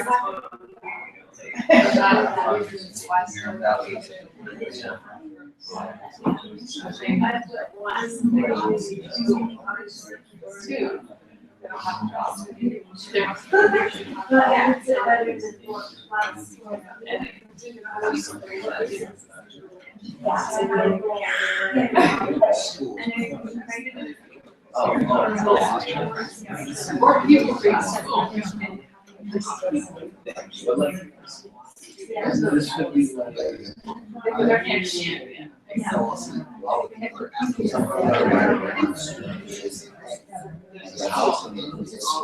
There's jobs at school. Yeah, the chair was. This. Yeah.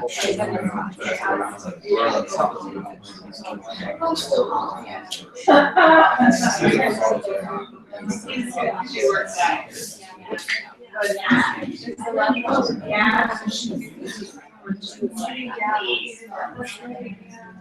Oh, well, see, that's better. because you don't.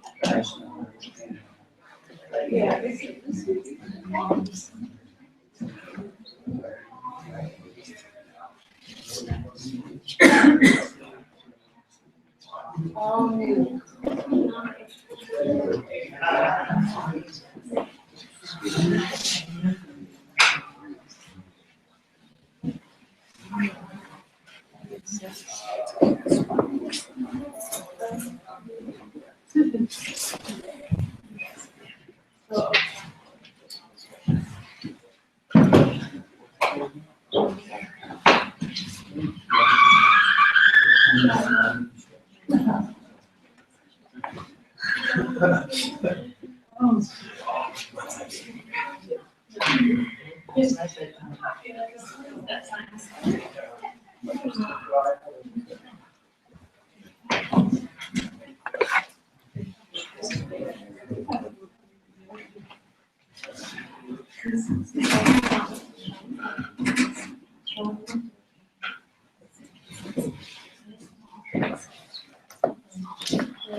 So we continue our discussion. It's been the last of our discussions. Got a lot of ground to cover here to do justice to this. Afraid we won't, but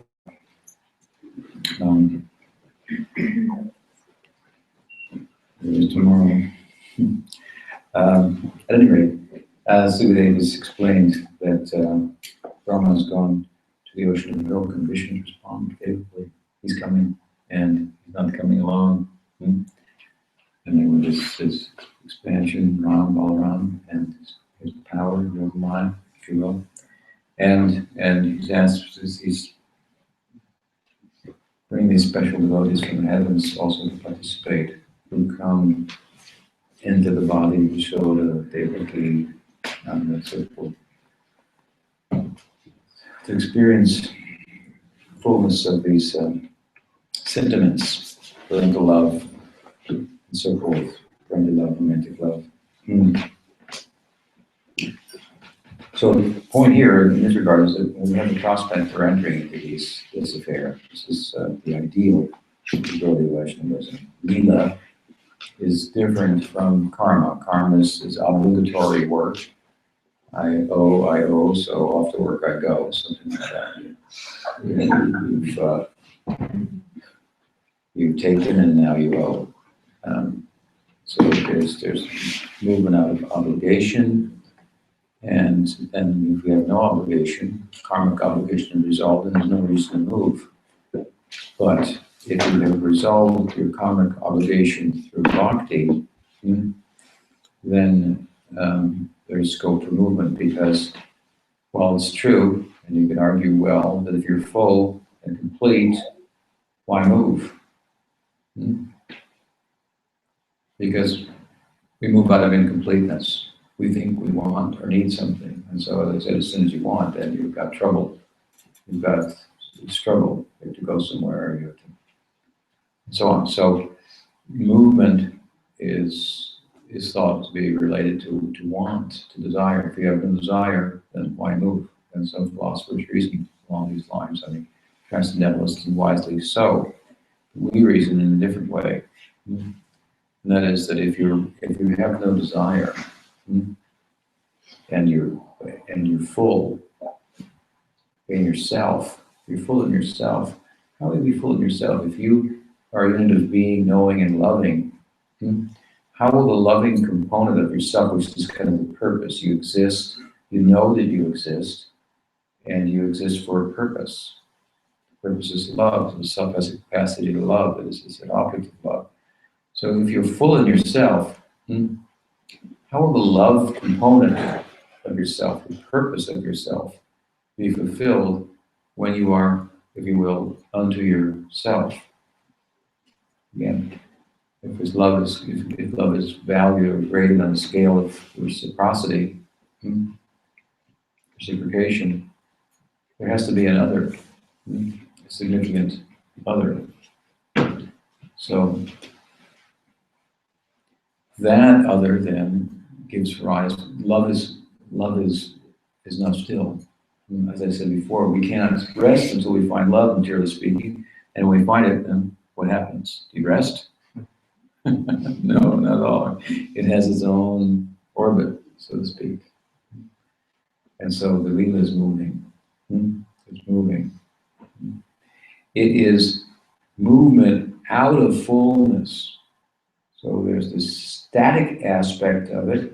Enlightenment and bhakti. Static means you're still in relation to the movement of the world, which is headless and problematic.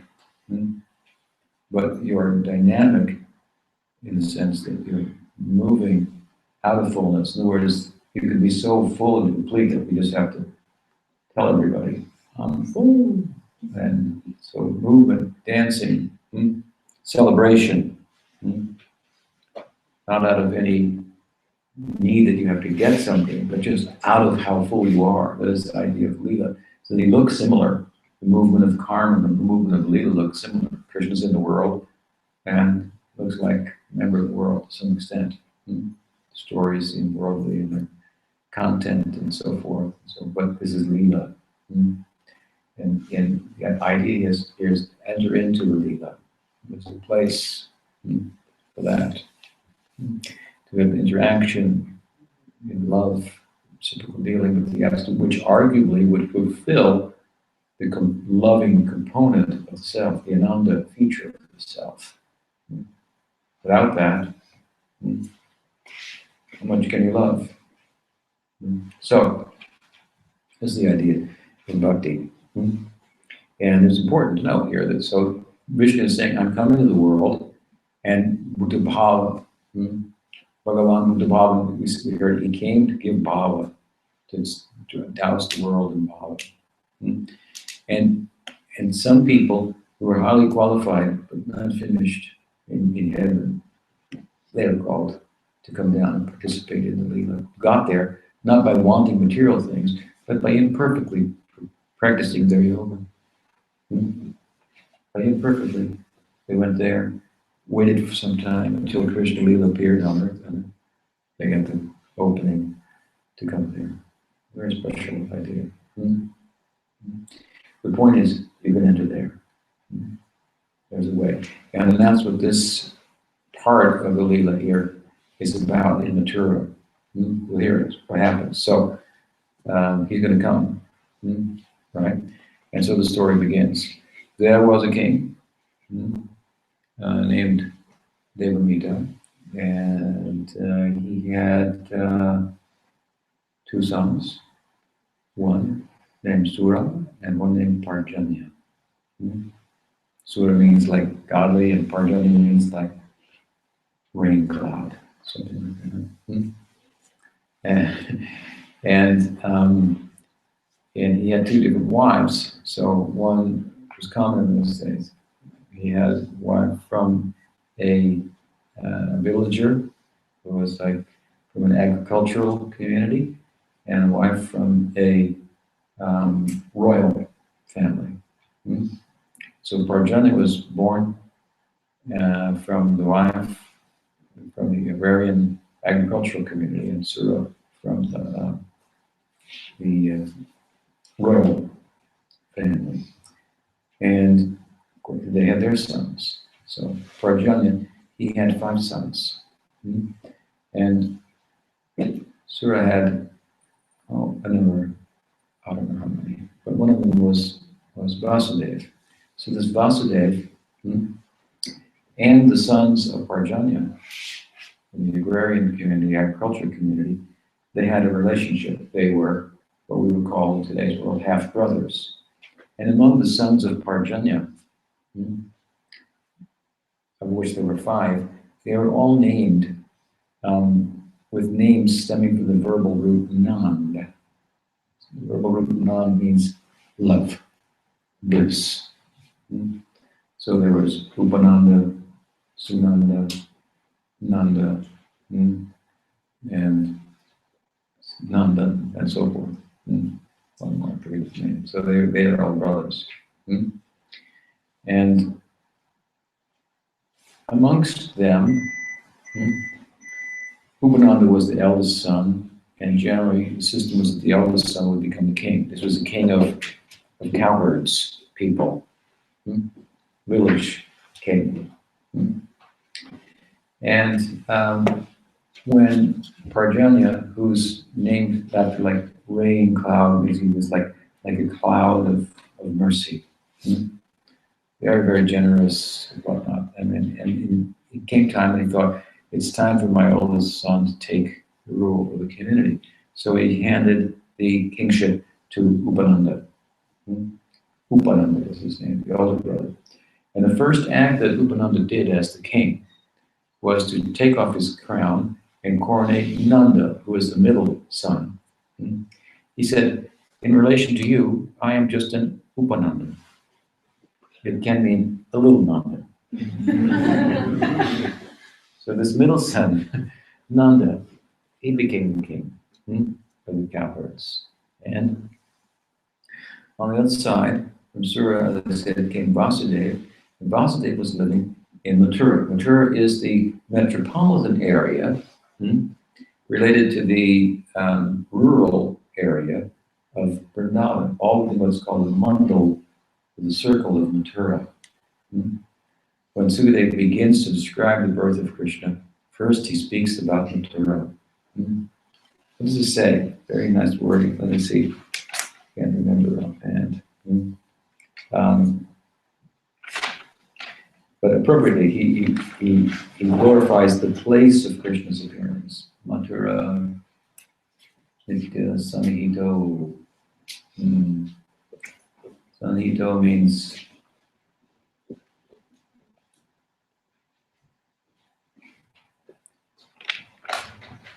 a couple of things.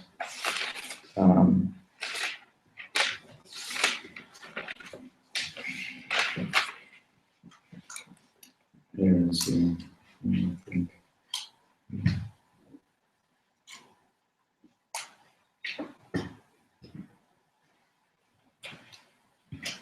Nityam Samhito Vai.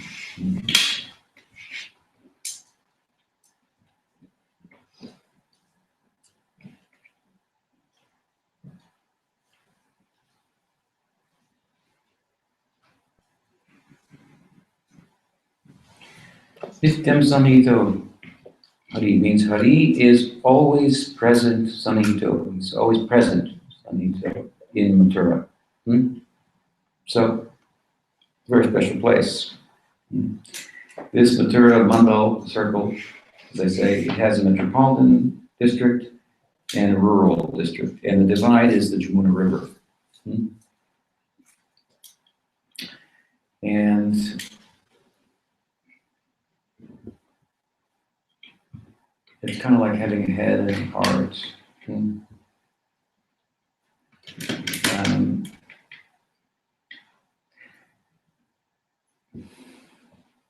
But Sukadeva begins the story. It's theologically complex because Krishna is going to be born in both of these places. He's going to be born in the metropolitan area, and he's going to be born in the rural area. And there's a distinct difference between the two. One is the Krishna avatar, and one is the Krishna avatari.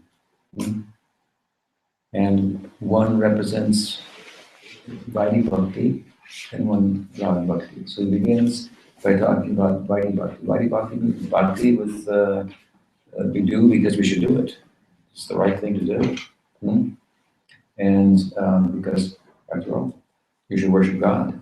And so it's with knowledge of the Godhood, of the Godhead, which includes then, in terms of its worship, some sense of regard, reverence, and which creates some distance also. It's a love that's out of duty, if you will, which is a high thing. In other words, I do it because it should be done, regardless of what even maybe the consequences may appear to be for me. I do it for my country, even if I have to die, because it's my duty, something like that. So it's a noble thing. It's praised everywhere. You know. Support the troops. You know, idea. So, so this is the basic idea, and then the Ragmark means out of love. Without any calculation. There's a calculation in I should love because it's God. And Ragmark means without any calculation, I love him like I love myself. My relationship with him is like my relationship with parts of my body almost. If something happens to me, I stub my toe, I don't think my toe has been stubbed. It is hurting now. I shall put my hand on it and I will say, ouch. It's not like there's no calculation involved, just immediately. It's me. Something like that. This is the kind of relationship that the devotees in the rural area have with Krishna.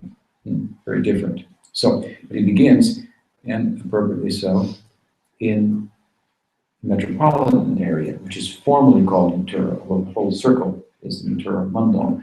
He said it's a very special place, the circle. He says, Nitya Sanhito, Hari is always present there, but Sanhito means present, and it also means hidden. So he's present there, he's hidden.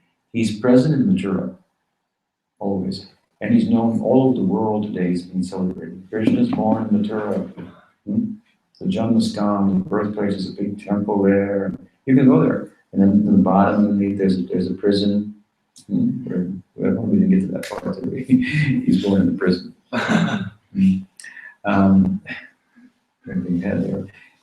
So this is a famous story. Devaki means really who gives fame. Yashoda means the same thing.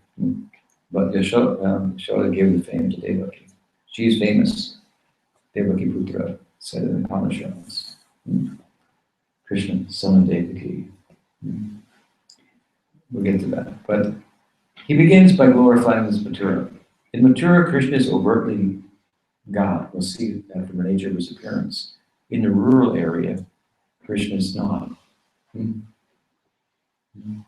Krishna is present in Mathura, in the metropolitan area. He's hidden in the village. He's literally hidden, and he's theologically hidden as well. I told you it was a little theologically complex, this section. So, what happened? In Mathura, this son of Sura, whose name was Vasudeva, was betrothed to Devaki. And Devaki was the daughter of Devaka, and Kamsa was the son of Ugrasen, who was Devaka's brother.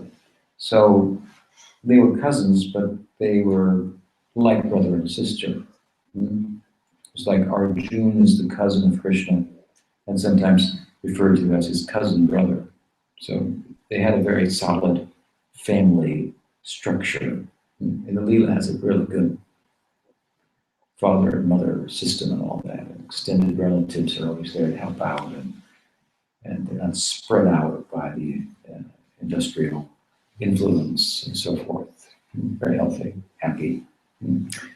So many mothers every child has, and so many fathers, and so many brothers and sisters. I had a nice experience of this actually readily in Audubon. We were in a very rural area in Central America, in Costa Rica. And in our area, I don't think they go anywhere, everybody just lives there. And everybody knows everybody. And so if our car gets stuck on the road, it's a happening. Swami's car is stuck. Yeah, big guy got a hammer. I've got a wrench. And that's a story at dinner. Swami's car broke down, regained, so forth. These are the big events. They never go anywhere. They're just there in that area. I was just looking at them. just feeling that it's so different than here in North America, how we live. And it was very attractive, very attractive.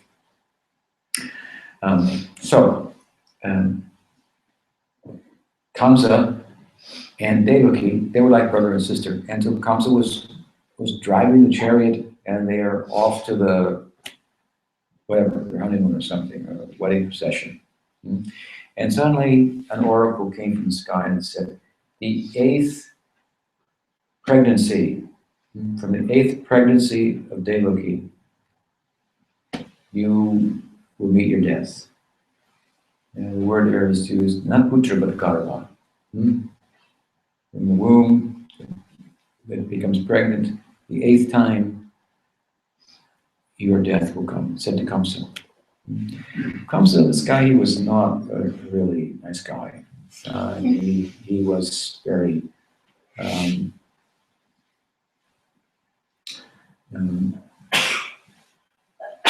very bad character from his previous life. He was a fellow named Kalaneni in his previous life, described in the Bhagavatam, killed by Vishnu. And he had some sons too. He had 6 sons. These 6 sons were actually originally the sons of Marichi, the mental sons of Marichi: Kam, Krodh, Lobha, Moha, Mada, Matsarya. There are 6 of them. They're not great. Their Kam means lust, Krodha, anger, Lobha, greed, Matsarya, envy, like this. They're all mental sons of Marichi. They criticized Brahma. Brahma, we heard about, he did something that seemed out of character. And rather than thinking, sometimes great people do something out of character, but it doesn't characterize them necessarily. And so they found fault in him, which was inappropriate given the circumstances. They criticized him. As a result, they had to take birth as the sons of Kalanemi. They were sons of Marichi.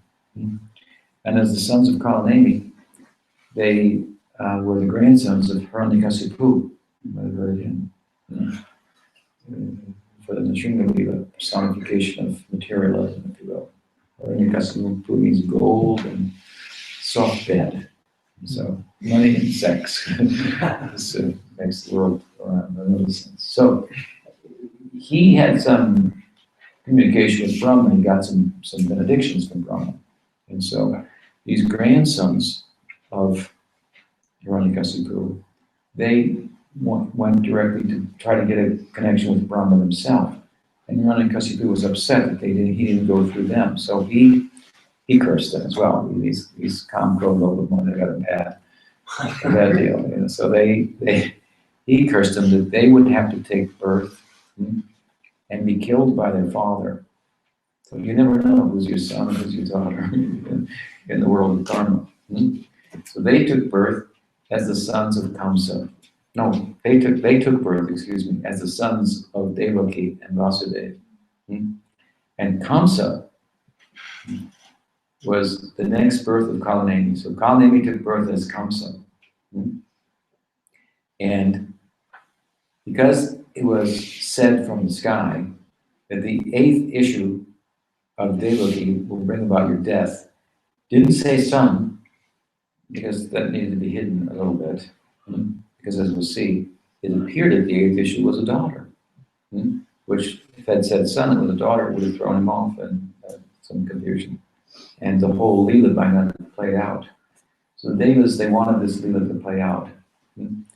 And for good reason, because it has to do with Krishna's appearance.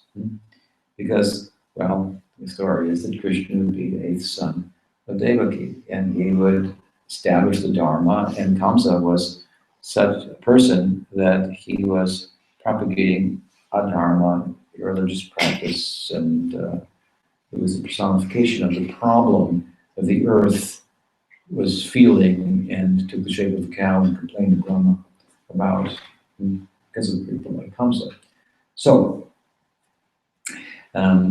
hearing this on the chariot, then Kamsa decided to kill his sister. That's the kind of guy he was. Okay, the eighth child of my daughter is going to kill me, so let's kill her. But Vasudeva reasoned with him, philosophized with him. Well, it didn't go very far. In a last-ditch effort, Vasudeva said, look, here's the thing. Trust me, don't kill your daughter, because that's not going to be cool. I mean, even bad people don't do that. So it's not going to make you popular. It's going to make you unpopular. And you don't want to be unpopular. So what you should do is trust me, and I will bring you each of the children. I'll bring you the eighth son. You don't have to worry, or eighth child. And so he gives a real lot of very good basic Vedanta philosophy that just went in one ear and out the other of Kamsa. But when Vasudeva said, look, trust me, I promise you, I'll bring you the eighth son, he immediately accepted. Such was the character of Vasudeva.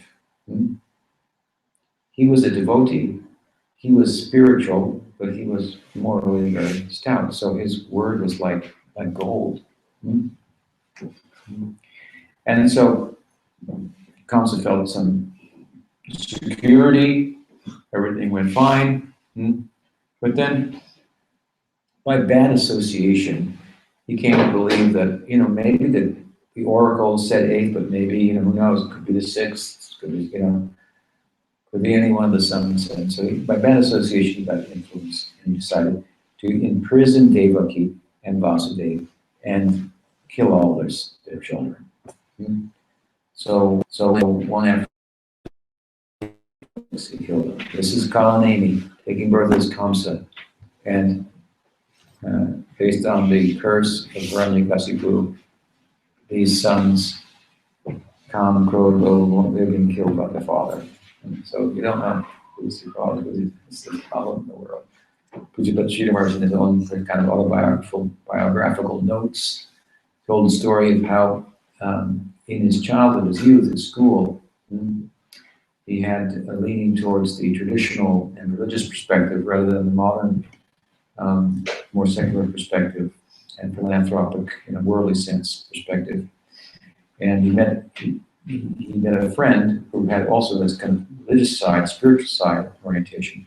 And one day they were discussing, and that boy referred to his father as, oh, that gentleman, he said this.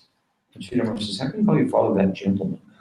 That's not a way to talk about your father. And he said, that's true, but that's true. He's just some person. Who knows who he was in his last life, who will be in his next life. And this was like a lightning bolt in the consciousness of Sridhar Maharaj. He said, yeah, it's true. It's true what you say. My father is just some gentleman. Who knows what it'll be. And this, just hearing this once, it was one of the cataclysmic or moments of epiphany in his life. And the character of Sridhar Maharaj was such that he speaks about 2, 3, or 4 of these types of incidents that you might experience and have an epiphany and make you think, and then, of course, then the world comes back on, and then you just go on with your life. But that changed his life from that day. Changed his life. He had an epiphany, and he thought, he didn't let that go.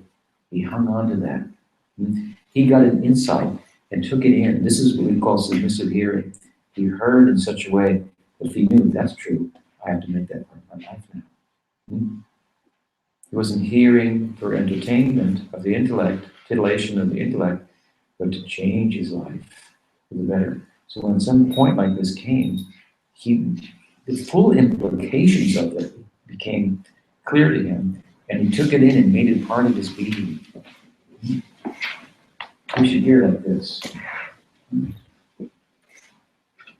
I used to think when I was young, I used to hear many people give lectures in another institution on a regular basis, and I used to go. Not everybody was great at it, but I used to think if I could hear just one point in the whole talk that really kind of hit home, then I would be successful. And I would take that point in and build on that, make that a cornerstone for the temple in my heart. something like that. Krishna will God and Krishna will dwell. So he made many points, Vasudeva, to Kamsa, but Bhogaishvarya Prasaktanam Tyapari Chetasam Vyavasayatmakam Guriya Samadho Na. You'll never get samadhi. You'll never enter into samadhi if you're too much attracted to Bhogaishvarya, to the glare, the glitter of the world. So Kamsa was the epitome of such, and so his philosophies went in one ear and not the other. But the word, the character of Vyasadeva was very compelling. His character, his person. And so Kamsa went with this, as I've explained. And so and then Vasudeva's delivering the sons of Devaki. And one after one another, the father from the previous life is killing his children in this life for the sons of someone else. And this is the way of the world. Looks are deceiving. So one after another, the children were killed, and the seventh child came. And the seventh child appeared to have been a miscarriage. This is the Angsa that we heard, Balaram. He is the Krishna's God. Probably used to call him, like we say, Seva Bhagavan and Sevaka Bhagavan. So the Bhagavan who is served and Bhagavan who appears as the servitor. Krishna's Godhead served and Ram is personification of friendly love and embodiment of service to Krishna. So he appears first in the womb of Devaki and prepares the ground. He is like the Kanda Guru Tattva, reservoir of the Guru. So when you meet the Guru, then Krishna is not far from there. Like Audarya Vishnu Janmastami used to say, the distance we have traveled thus far in our material sojourn before meeting our Gurudev is far greater than the distance we have to go from this point on. Now we have a captain on we're on a ship. We have a navigator now. Now we can go systematically. The distance is very short from here to there. Once Balaram comes, Krishna's coming very quickly to condition. He prepares the ground. He carries the plow. He's an agricultural god. And so he makes the ground fertile, the ground of the heart for planting the seed. Both things must be there. Before we can plant the seed, that is diksha, you have to make the ground fertile. You have to create faith. You have to create teachable moments. We heard in Kamsa there was like another teachable moment.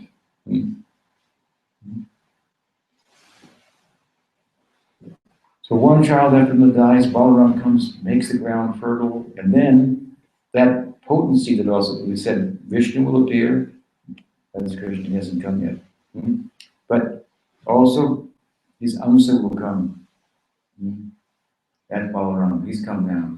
And his potency, internal potency that orchestrates the affairs of the Leela Yoga Maya, she's coming. And she can, and transferred Balaram from the womb of Devaki to the womb of another wife of Vasudeva, Rohini, who was not in prison and was sent then by Vasudeva across the river from the metropolitan area to the rural area of Vrindavan. There in Vrindavan, Balaram was born naturally before Krishna, a couple of weeks before. It's said he was such a beautiful child. That is so charming that despite the fact that he was blind, deaf, dumb, and lame, it didn't get in the way of everyone's being enamored by him and his affection. You can imagine if your son was born blind, he's blind, and he's deaf, and he's dumb, and he's lame. You got to get over all of that and be joyous about the child's birth. It will be difficult, but these huge impediments that he just had no impact on the families. Imagine how charming he was. But of course, and we're here, and as I was saying, Krishna appeared about 2 weeks later or so. Something, well, about 8 days later, a week later. Baladev Purnima, he comes on the full moon. Krishna comes 8 days into the waning moon today. But as soon as Krishna was born, as soon as Balaram was brought next to Krishna, then his eyes opened, his ears opened, and all of his dumbness, lameness, blindness, and so forth all disappeared. It means he's living only to see for Krishna, only to hear about Krishna, only to serve Krishna. He's the personality of God exemplifying service to himself. Very extraordinary idea. So, meanwhile, it appears that the 7th child in the metropolitan area in the prison is a miscarriage. And then the 8th child comes into the womb. And this is the one that was predicted.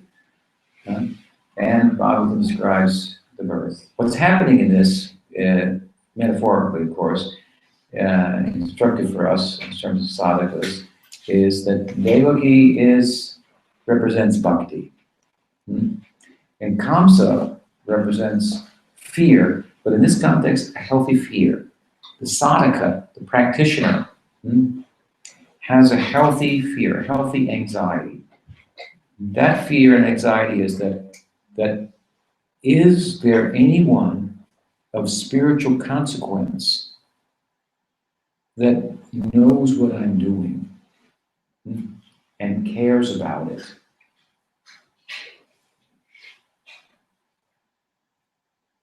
Interesting concept. Is there, I'm doing my practice, is there anybody of spiritual consequence? Service means that, well, there's somebody you're serving. So we want that somebody of spiritual consequence is thinking about us. Someone of spiritual standing, that will be good for us. It's not what you know, it's who you know. Sadhu Sangha, that's everything. So that's when Bhaktisiddhanta Saraswati Thakur used to travel and he'd come to a village, he would ask, they would always promote, there's a great devotee here in our village. Come. And he would always ask, under which Vaishnava are you serving? He said, what are you talking about? Then he would dismiss him. So Puja Pachita Maharaj once told me, you have to understand that our position is the 5th position. First there's Krishna, then there's Krishna Das, the service of Krishna, servant of Krishna.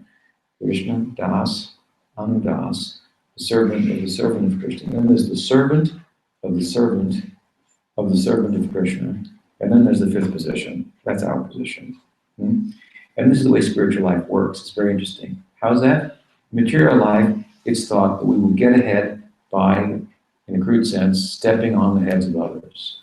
In spiritual life, it's thought we will get ahead by having our head stepped on by others. What others, of course? By sadhus. That means that we humbly go forward with a serving disposition. And the more we can be in a serving position, which is you're in the 5th position, you're getting closer. While there appears to be a distance, actually, service is what's connecting. So if there's more service in between 1st position and the 5th position, then the 5th position is better.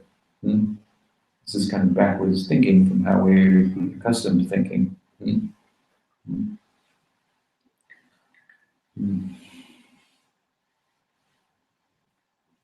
So Devaki represents bhakti, and Kamsa represents a healthy anxiety, a fear. It's also a fear of the senses, the 5 senses.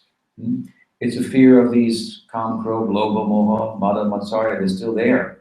The sadhaka deya, when we give initiation, like we did this morning, we get a sadhaka deya. It means our body and senses are to live within certain parameters, and they become spiritualized. And what's the difference between matter and spirit? It's not like matter is solid and spirit is like a ghost or something like that. No. It's about motivation and influence. Maya Shakti is a particular influence that causes us to take and exploit. The Swarup Shakti Bhakti makes us a giver.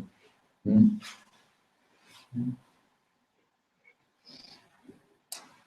beautiful. To be a servant is beautiful. I really like the servant. You know that lady, she says, your alarm is set for 4 a.m. You don't try her.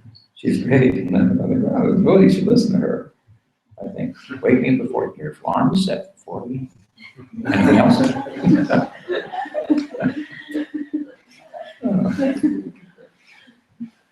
Digital bhakta.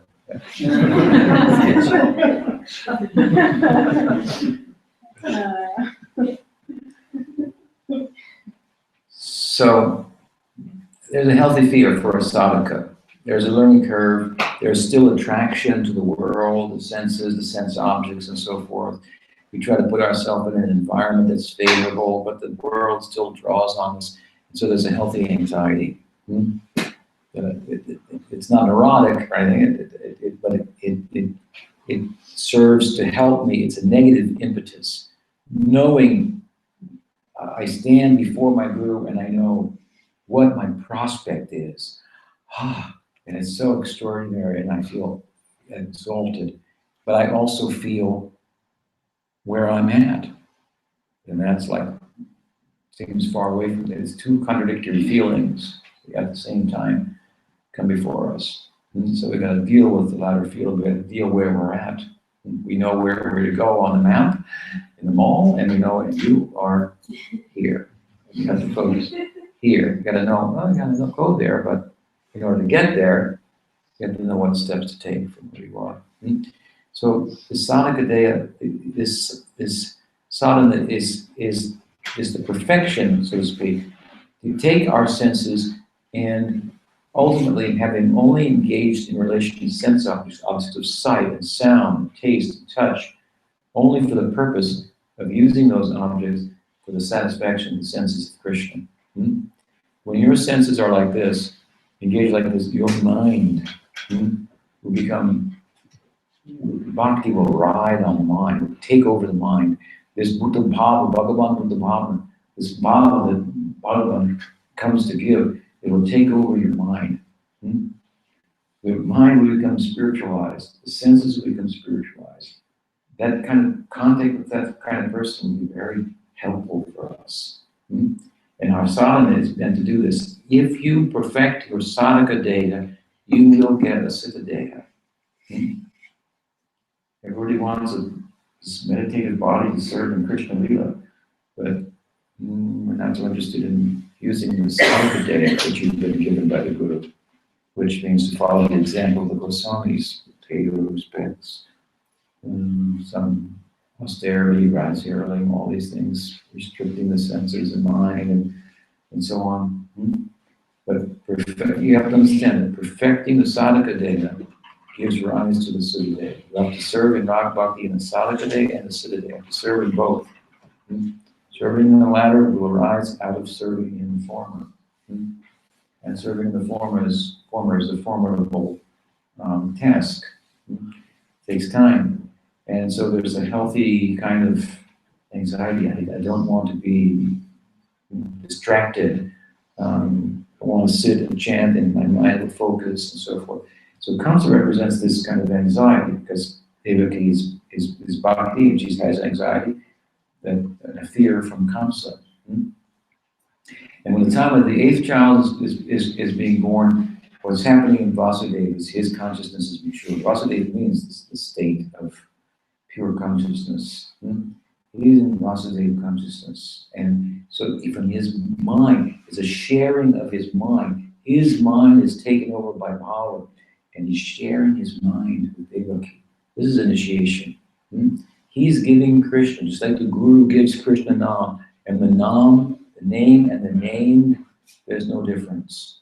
When we give the name, we give the mantra, there's a sharing of hearts, of faith, and faith here means experience. It means, faith means absence of doubt and free movement. no suspicion, we're in home, free movement, homeland of the heart, sharing the heart. Like I said, the Guru has to speak the language of love and has to translate it into the language of reason. If it's not backed by love, if it's not coming from the heart, it won't enter the heart. If it's only coming from the tongue, as I said, it will only go in the ear and out the other ear. So, this is initiation. As I said, Janmastami means Krishna's coming into your life. This is the idea. And how Krishna comes into our life? Baladev comes, prepares the ground, as Guru Tattva. And the seed is passed on and so forth. And then it's cultivated, reaches maturity, and Krishna's born, and fear is gone. So Krishna takes birth, but he takes birth in Mathura with 4 arms and a helmet and jeweled ornaments and so on. Not an ordinary birth, so it's very Aishvarya. That's why I say this is the Vaidhi Bhakti birth of Krishna. This is Krishna avatar, the avatar of Krishna. And Devaki says, oh, God, Kamsa's going to kill you. You got to disguise yourself. Her bewilderment in ecstasy. So, of course, he assumes the form of an ordinary child, and we've got to wrap this up quickly here. So, he is in the rain. He's taken by Vasudeva across the river into the rural area. And he's placed in the home of his half-brother, Nanda, whose wife is pregnant and just about to give birth. Look at the story in Mathura, and we look briefly at the story in Vrindavan. The story in Mathura is a difficult story. It's a struggle. Krishna is born, but in the prison, and Devaki has to go through so many difficulties, and she's in prison, and so on and so forth. It means, in one sense, Vaidhi Bhakti is a little hard. So you have to do to qualify for Rag Bhakti. But Rag Bhakti flows naturally, because Rag Bhakti means it's motivated not by I should do it, but because I can't not do it. I just find Krishna so attractive, and it drives the driving force. This is not to be imitated. Therefore, we go first through the Dwarka to the Mathura Leela, and then we follow across the river, and of course, Vrindavan is the ideal. There, what happened? Everything was great, no problems. The kingdom of the cowherds was perfect. There was only one problem. Nanda Maharaj was getting on, and he didn't have a son. And the problem was that Nanda Maharaj, when he told it to his wife, Yashoda, every time I think of having a son, I think I should have a son, and he should be more, he should be more beautiful than God. More charming and attractive than God, than Narayan. That's how I feel. And then I think, that's ridiculous. So I lose my impetus to get a child. And Yashoda said, I think the same thing. Every time I think of having a child, I get this vision of a son who's more beautiful than God. And I think, that's impossible. So I give up. So they think, well, how do they share notes like this? And I think, well, let's worship God. Let's do that. So they perform this austerity for 1 year. It's Dwadasi Brat, maybe only drinking milk for a year. It means Yashoda is, and they're completely controlled people. And after a year's time, it turns out, oh, she's pregnant, and they get a vision of Narayan, and they get, of course, the birth of Krishna, and he's more beautiful than Narayan. They worship Narayan. They go to church on Sunday. They offer the arati to Narayan, but their mind is somewhere else. We have the experience too, it's a little different. Their mind is on Krishna. So the whole Leela of Krishna, their sense that he's God is absent by the power of their love, which is spontaneous and uncalculated and natural, and their love of him is driven by the taste, if you will. And this is the ideal of Gaudiya Vaishnavism, to enter into that Leela, Vrindavan Leela, And that is the Avatari. The partial manifestation of Krishna Avatar, that is Krishna in Dwarka, and Krishna in Mathura. And that Krishna in Mathura, he will deal with Kamsa. He will go to Dwarka, establish a city. He will establish Dharma, speak the Bhagavad Gita, all these great things. And Krishna in Vrindavan won't do anything. He just plays flute, and if some problem comes, the Vishnu inside him will deal with it. He's Avatari. He's the source of all the avatars, so they're all different phases of him, so they're all within him. When Kamsa sent his henchmen to try to find the eighth child, because the eighth child didn't manifest because he was taken across the river. He was exchanged for the daughter of Yashoda, who was brought back, who was that spiritual power personified. And when Kamsa came to kill her, she jumped up in the air and said, good luck, and showed herself as the goddess, and so on and so forth. So he got the idea that the son's been kidnapped, taken, stolen, so he sent henchmen to Vrindavan to try to kill the son, Krishna, of course. And the Vishnu in Krishna said to have dealt with all the problems. Krishna, therefore, the idea of Leela, the word Leela, which is our ideal to enter into the Leela, has its full application only in Vrindavan, not in Mathura, not in Dwarka. If you look in the Bhagavatam, the word Leela is never used directly to describe what's going on in Mathura and Dwarka. Only to describe the play of Krishna in Vrindavan, because he who plays, as I often say, it takes power to play. If you want to play, take a vacation, you have to have money in the bank, you have to have the power to do that. So he who only plays, he is all powerful. This is Krishna. He is the Avatari, the source of all avatars. And in him, all possibilities of love are found. So this is our ideal. We want to go there. He's about to appear here. Now the next function in our proceedings tonight would be to open the doors. We have a bathing of Viraj representing Krishna and the Artik in the Maharashtra. Bhagwan Shri Krishna ki jai. Krishna Janmastami ki jai. Gaur Bhakti-yoga ki jai. Gaur Premanand ki jai.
Hare Krishna, Hare Krishna,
Hare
Bhakti Siddhanta Saraswati Thakur Prabhupada ki jai.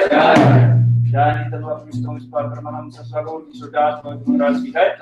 Jai Nitalva Krishna Paramahamsa Satchidananda Murti Thakur ki jai. Bhakti Lok Parivar ki jai. Jai Sri Rupa Sanatan Bhatta Raghunath Sri Jivaga Balabhadra Raghunath Satkur Sai Prabhu ki jai. Guru Ka Guru ki jai. Guru Vaishnava Guru Parapara ki jai. Bhakti Vaishnava ki jai. Nam Sarya Sahajas Thakur ki jai. Krishna Chaitanya Prabhu Nityananda Sri Radha Swasari Gaur Bhakti ki jai. Sri Radha Krishna Gopi Gopi Go Shama Gunda Radha Kunda Girivaran ki jai. Vrindavan Dham ki jai. Radha Dham ki jai. Anantapuri Dham ki jai. Yamuna ki jai. Ramai ki jai. Devi ki jai. Raja Maharani ki jai. Jangan Seva ki jai. Karma Sisi Gaur Nityananda ki jai. Giriraj Govardhan Maharaj ki jai. Sridhar Gopal ki jai. Sisi Gaur Radha Madhav ki jai. Sifat Lignavinas Supritingan Dev ki jai. Tatwat ki jai. God Etin Thakur Sisi Radha Varan ki jai. Radha Govinda ki jai. Govinda ki jai. Vrindavan Ishwari Sri Radha Purana ki jai.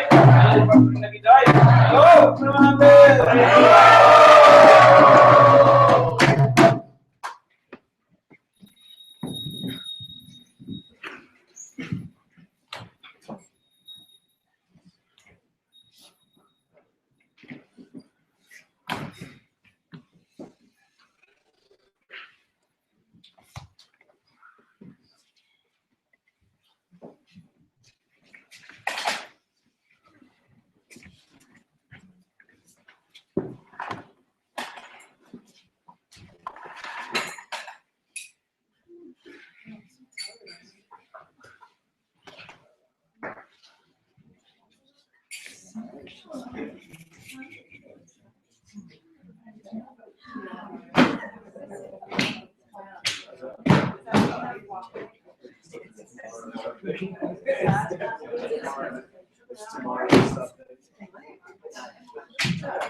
Only if you get my water.